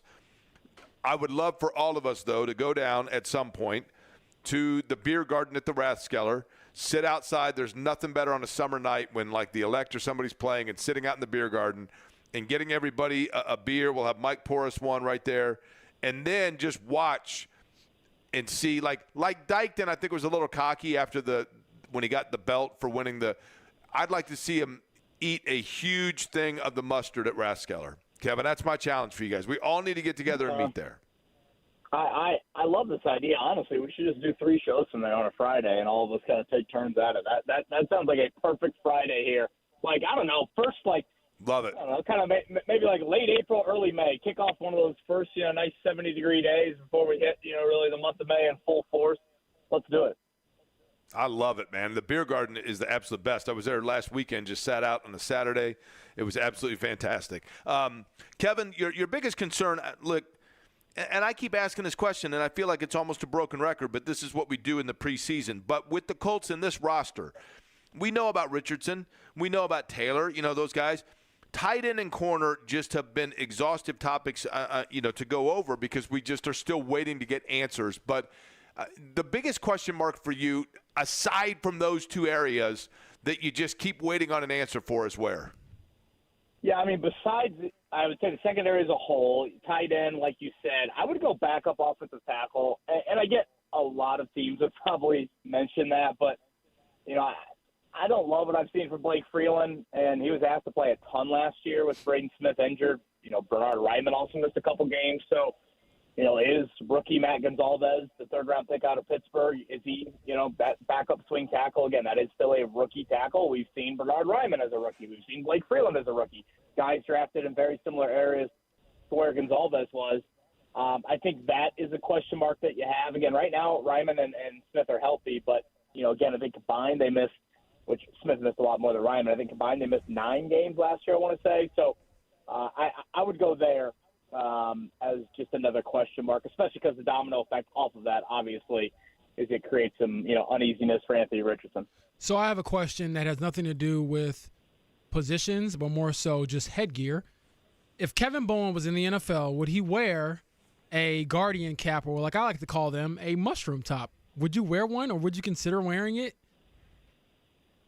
Part of me likes to think I would, but then part of me thinks if I'm in the NFL, there's a level of 24-year-old. I care about what I look like a lot more than, let's be honest, I dress like a radio host more often than not. So caring about my attire is certainly not atop the list. So I probably would have a bit of an aesthetic look to it. And, I think we all probably have to raise our hand.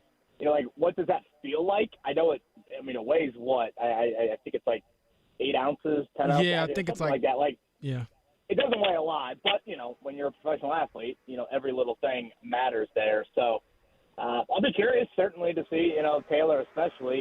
I think him and Kylan Granson are probably the most frontline guys as I try to think back to who was wearing it on Sunday afternoon.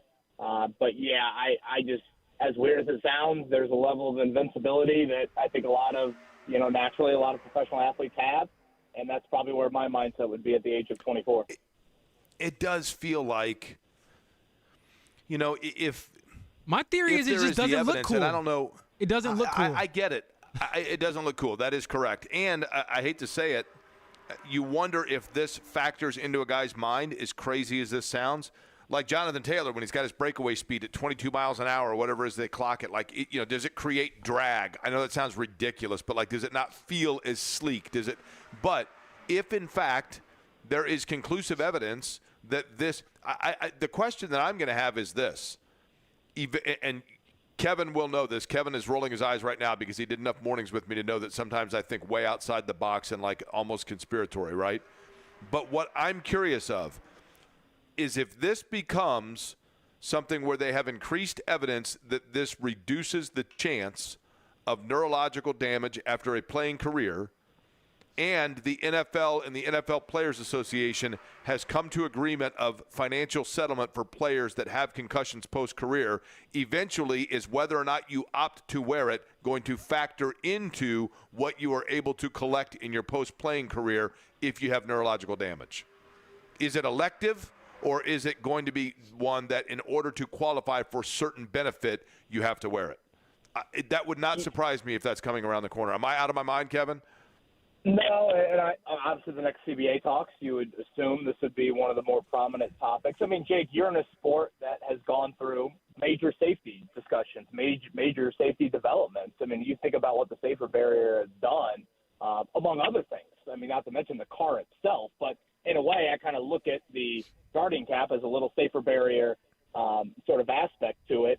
I've always felt in the general concussion, CTE, future of football topic, I've always felt like at some point we'll get to a time where tackle football gets delayed further and further. Whether it gets delayed all the way until high school, I don't know if that's going to happen in the next, X amount of decades.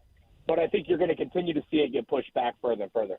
And then the other thought is the general innovation of helmets, I think, will be a huge, huge aspect of, again, more safety, hopefully less CTE, those sorts of things. I think those two areas, I think, will be in the broader topic of just, again, the safety of football, because it is, a hot-button topic.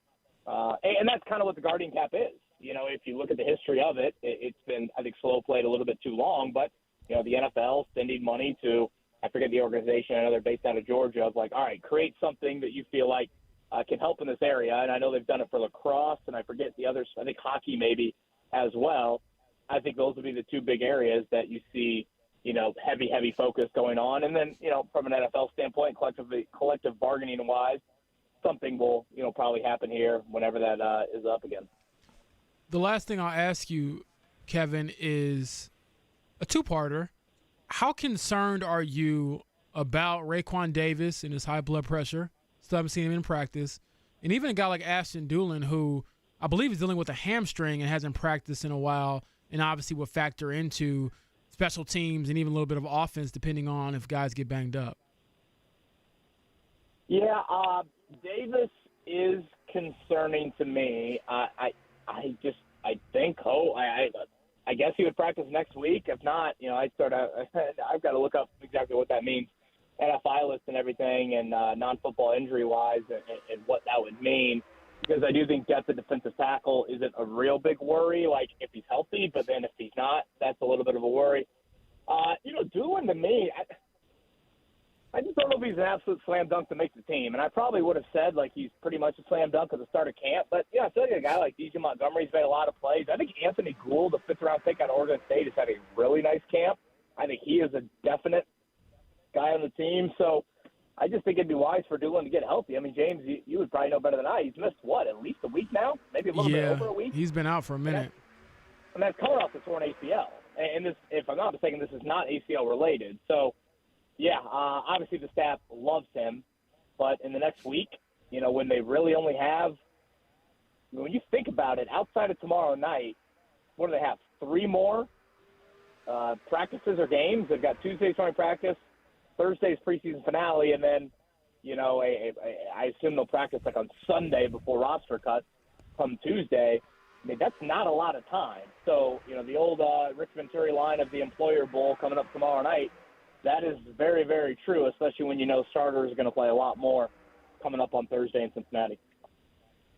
Yeah, Kevin, that was going to be my last point is, what are we – I realize that we – you still have a game against Arizona, and we'll see a little bit of starter action in that. But then shifting to the Cincinnati game, do you believe that there is a defined thing that they're looking for against Cincinnati, or does that then develop between now and that game as we move from Grand Park over back to the complex?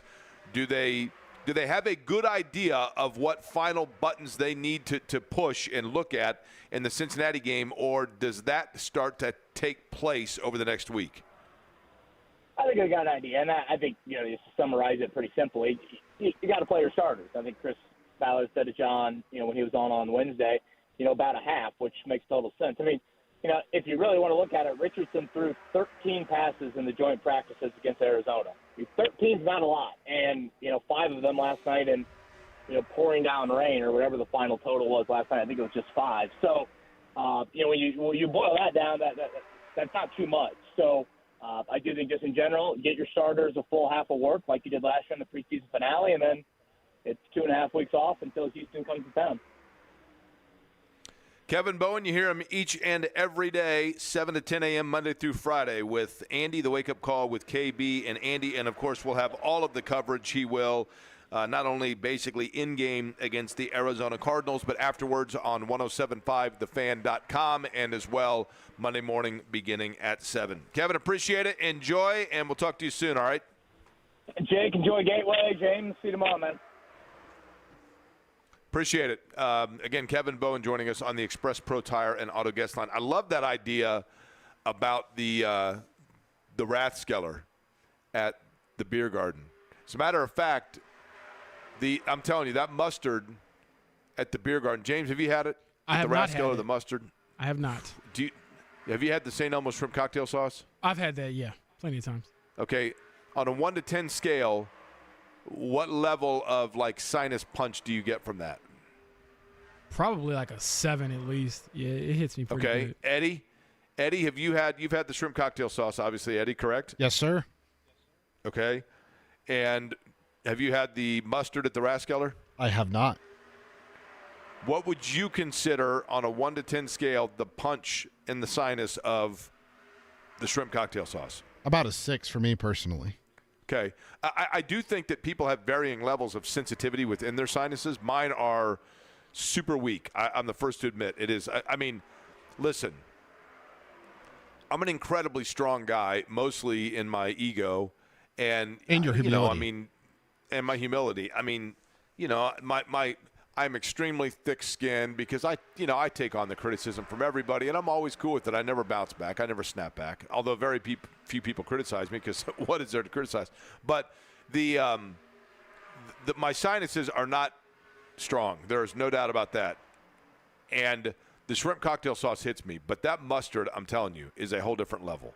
I'm with Kevin. We should just do a show out there, hang out all day, sit in the beer garden. It's awesome. You got the skyline around you on a although instead of an early spring night, I like an early fall night. That's just the best. After on a Saturday night, college football, then you go home. Of course, now you can't go home and watch Pac-12 after dark unless you want to watch Oregon State and Washington State taking on San Jose State. Now, in the old days, James, you liked it, didn't you? Get home absolutely. and check out Pac-12 after dark. It was always kind of fun, right? But once you start naming all those, states, I'm like, I'm surprised you like the Nevada? fall night, considering that No. means summer's over, and you're a big summer guy. I'm a big fall guy myself. Listen, I do like autumn, but you know what I say, Eddie? I mean, I love the summertime. I love it. And then I do not like winter. I don't do well with winter. And my understanding is this winter, have you heard this yet? No. The Farmer's Almanac. And that's the Farmer's Almanac. They get 9 farmers together, and they sit around and they create an almanac. And my understanding is it's actually a guy from Rensselaer that writes it because he's the main farmer, and then he has 8 other farmers he talks to. And they write an almanac together, and they have all kinds of predictions. They go by the size of caterpillars and the however much the winds, the wind farm things are on I-65 are spinning and the whole deal, and they come up with it. And they said this year, Armageddon. Have you heard that? 56 feet of snow we're supposed to get, like 4 different blizzards, sub-zero temperatures for 45 straight days. And that's why I told people, I love football, I love all of it, but be careful because it comes, you get excited, you blink your eyes twice, and then before you know it, you're going out and you're watching regional finals in 30-degree heat, they're out of hot chocolate, and you turn around and boom, it's 15 below outside and it's the polar vortex. I'm just telling you. Just be careful. But if it happens, get the mustard at the Rathskeller because it's got some heat in it, and that along with the shrimp cocktail sauce will warm you up. We'll come back. It's a Feel Good Friday, and I got a Feel Good story for you next.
Halfway through the 2 o'clock hour on a Friday, a feel-good Friday, brought to you by Franciscan Health. And, of course, when it comes to Franciscan Health, let me read for you folks, speaking of feel-good Fridays and stories that – and this is my goal here with this, especially now that we are – next week, everybody basically will be back in session. And when that takes place, then you have sports getting back into the swing of things. And with that, you have high school sports. Really what I want to do, and it starts next weekend essentially, is get to the point where I'm being able to tell you each and every Friday, typically about a high school sport of note would be great because of the fact that there are so many kids. You know, we know about the Mr. Basketballs, the Mr. Footballs, but there are so many kids that sports offers for them an outlet that finally allows them to champion themselves. And that's what I want to do each and every week, primarily in the high school. It can be from anywhere, but the aspect of different schools letting me know about somebody who is doing great things that didn't think that that was going to be a possibility for them. And there are several stories like that. And my hope is to feature them, talk about them, discuss them, illuminate them each and every week. And it all comes from Franciscan Health, because Franciscan Health, when it comes to good for the heart, that's the number one thing. The number one heart program in Indiana for cardiology by Health Grades, number one in Indiana for interventional coronary care and major cardiac surgery by CareChex. Franciscan Health offers an affordable heart scan for just $49.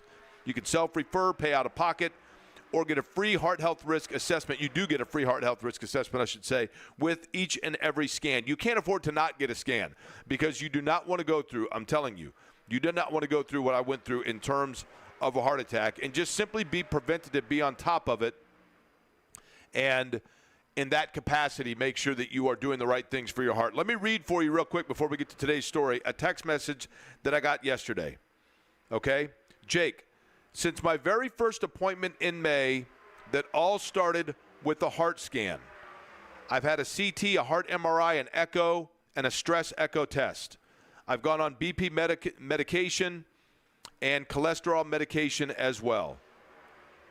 Right now, I have a situation in my heart with hypertrophic cardiomyopathy. I believe that is actually just a thickening of a heart wall for someone. I did fail a stress test and was put on stress medication immediately and got put into a program where the medication, they believe, is going to be able to help me tremendously through this. The reason I pointed out is I thought you'd be interested in knowing that all of this was made possible because I did a simple $49 heart scan, and that diagnosed what was going on with me. You got me in the right direction, and I'm now with amazing doctors, and hopefully later this fall I will start feeling like my old self again because I have upcoming the end of my 60s and look forward to that. That's exactly what I want this segment to do, is to help out those people that start with something small and got on top of it and realized that there is still optimism ahead. And that takes me to today's story. You've heard us talk with our friend Scott Long on the program. Scott, a great guy. He's the one that came on and said that with Iowa, he was so excited about Caitlin Clark coming and playing for the Fever because he is an Iowa native and his kids are big, huge Hawkeye fans. And he was excited because they are Caitlin Clark fans and they are now going to be able to watch her.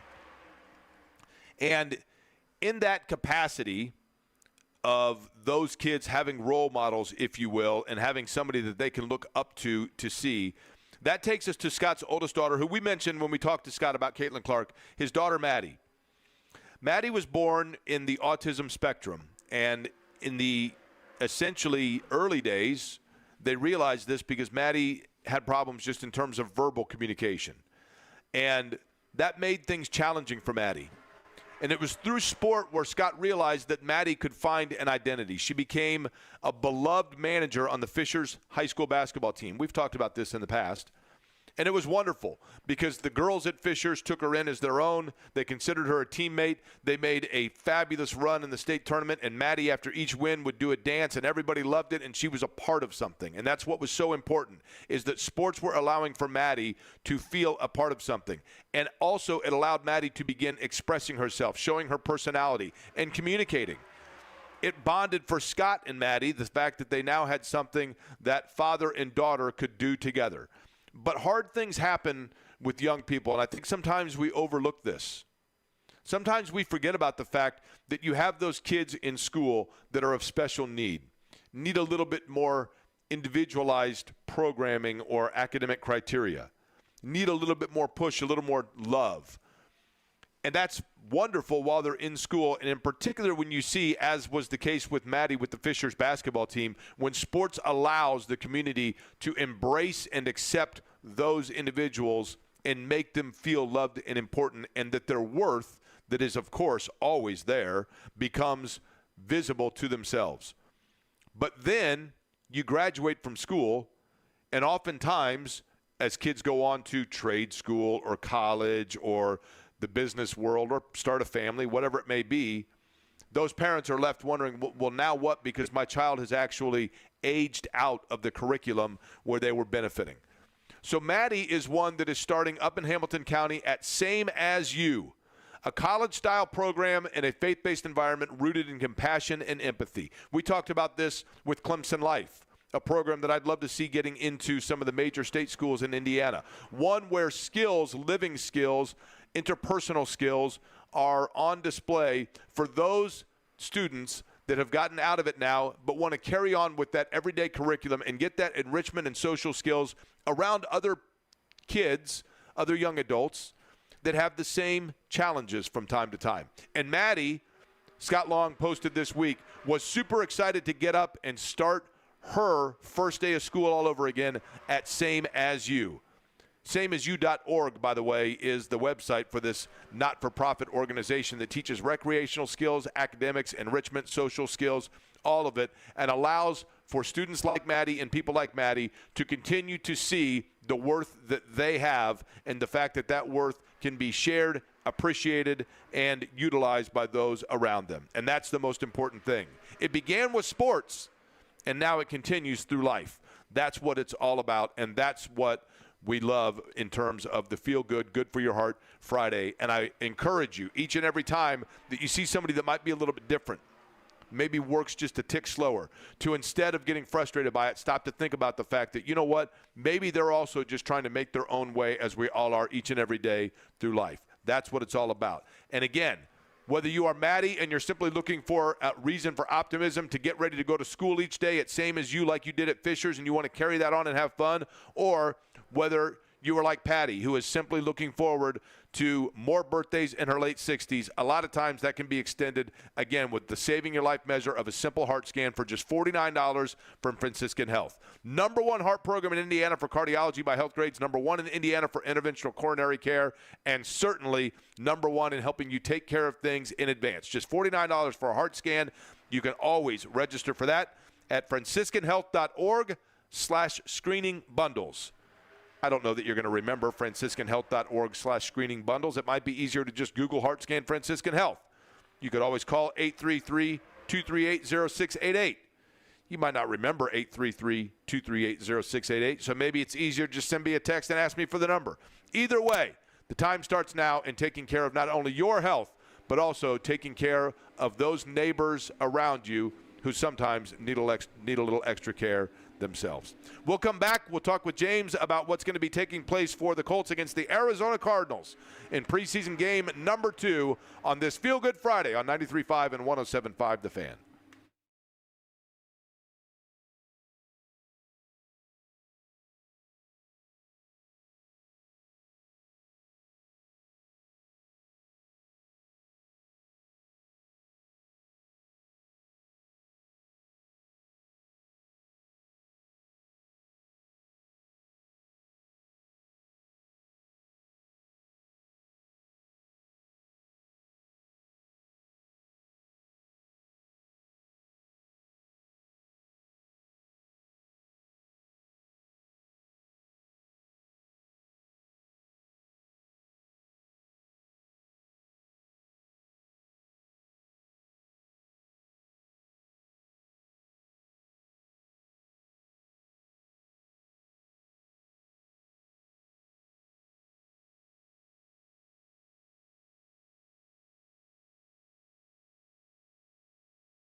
Couple of house cleaning notes, if you will, for right now.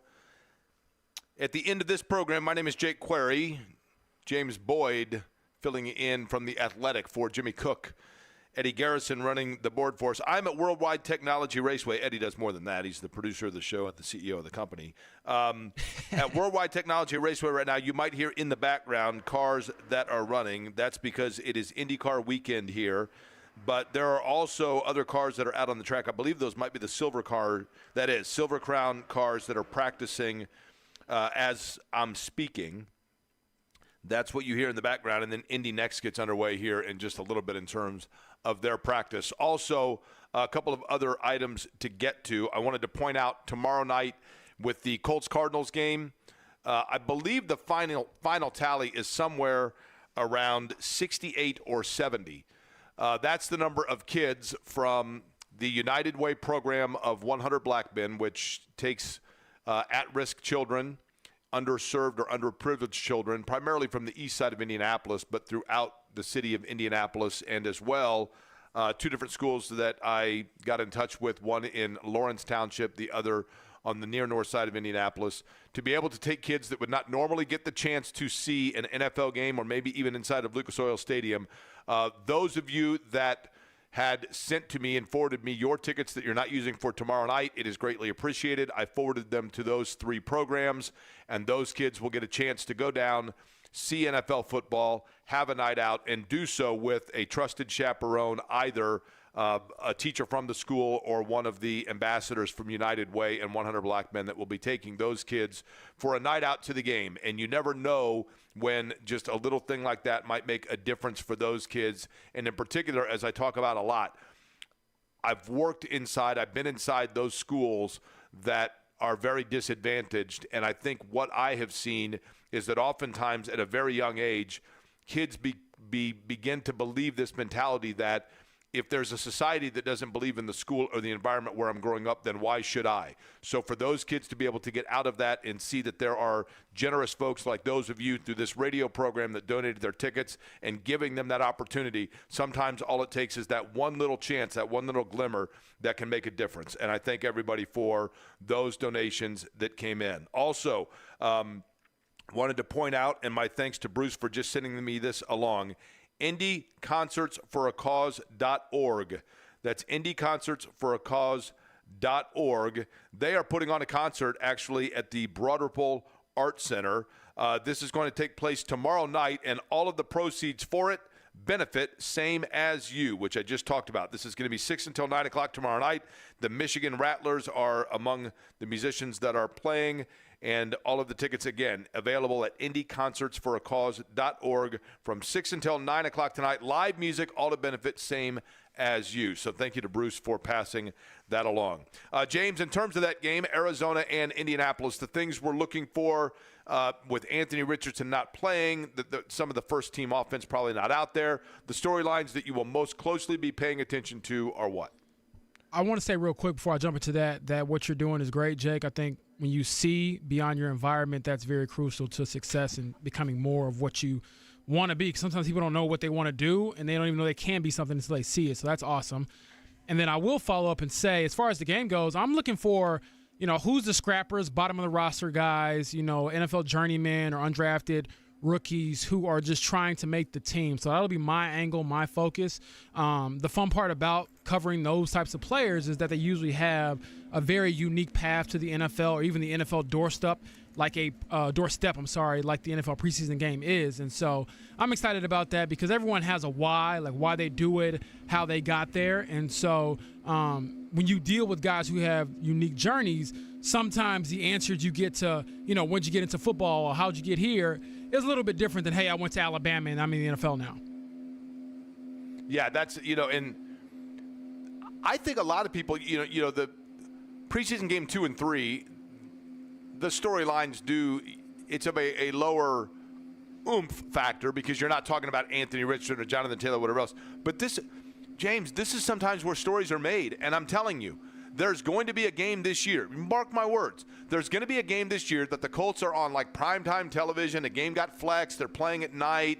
and they go on the road and nobody expects them to win, and they pull out a win, and some Jonathan Williams type guy comes out and is the hero of the game, and we'll look back and say, we talked about them a little in camp, but this is where they started to really show themselves. And it is possible that somebody who is going to come along and be a 1 or 2 play critical play hero at some game this year cements themselves this weekend, right? Exactly. And those are some of the most gratifying stories you can write. I would like to know this, James. Of the following 3 names I'm going to give you, I want you to place for me in order, 1 through 3, how you rank them in terms of American icons. Are you ready? I'm ready. Elvis Presley, Babe Ruth, Aretha Franklin. Ooh, Elvis is probably number 1. I'm going to go Aretha number 2 because I feel like that was just my childhood. And then 3, Babe Ruth. Ooh. See, I think my personal – this is a whole different talk show topic for another time. My personal opinion is that Babe Ruth is the most well-known non-politically or theologically based American of all time. I guarantee Only because Go ahead. If you mention Babe Ruth to anybody in my family that's my age or younger, they have no idea who he is, which is not good. They don't know who Babe Ruth is at all? No, and I feel like I know him because I'm a sports guy, but I guarantee you if you ask, even some of the men in my family who are probably like 40 and under, they're just not baseball guys. So I don't know. I feel like Elvis is like you just see him everywhere. What about the Baby Ruth candy bar, which is not named for him, but people think it is? That's a good point. That's a good point. But although that's named for Ruth Roosevelt, by the way, who was in the White House when it came out. She was a baby. But Babe Ruth Baseball League on the East Coast is part of the reason why. And I realize we're talking a more nuanced demographic when you talk about Little League Baseball. That's true. The movie The Sandlot about Babe Ruth. But I realize that is – I'm not here by any stretch of the imagination to pretend to know, like, right. Like your neighborhood, your demographic. I mean, I get it. But either way, Elvis Presley, 1977, Babe Ruth, 1948, Aretha Franklin, 2018, all passed away on this date. Wow. For what that's worth. That's a pretty that is a Jake pretty stat. heavy top 3, isn't it? That's a Jake fact for you for sure. Thank you, Eddie. That's a brain dropping. Hey guys, appreciate it. James, appreciate it, man. Enjoy the game, and we'll look forward to the coverage. Okay, and we'll talk to you soon, I'm sure. Yes, sir. Eddie as well. Nice job. JMV is up next, and I am going to go out now and watch some cars going around the track here at Worldwide Technology Raceway. Again, a reminder: race can be heard tomorrow on our sister station 93 WIBC. Colts and Cardinals on the Fan. Have a great weekend, everybody.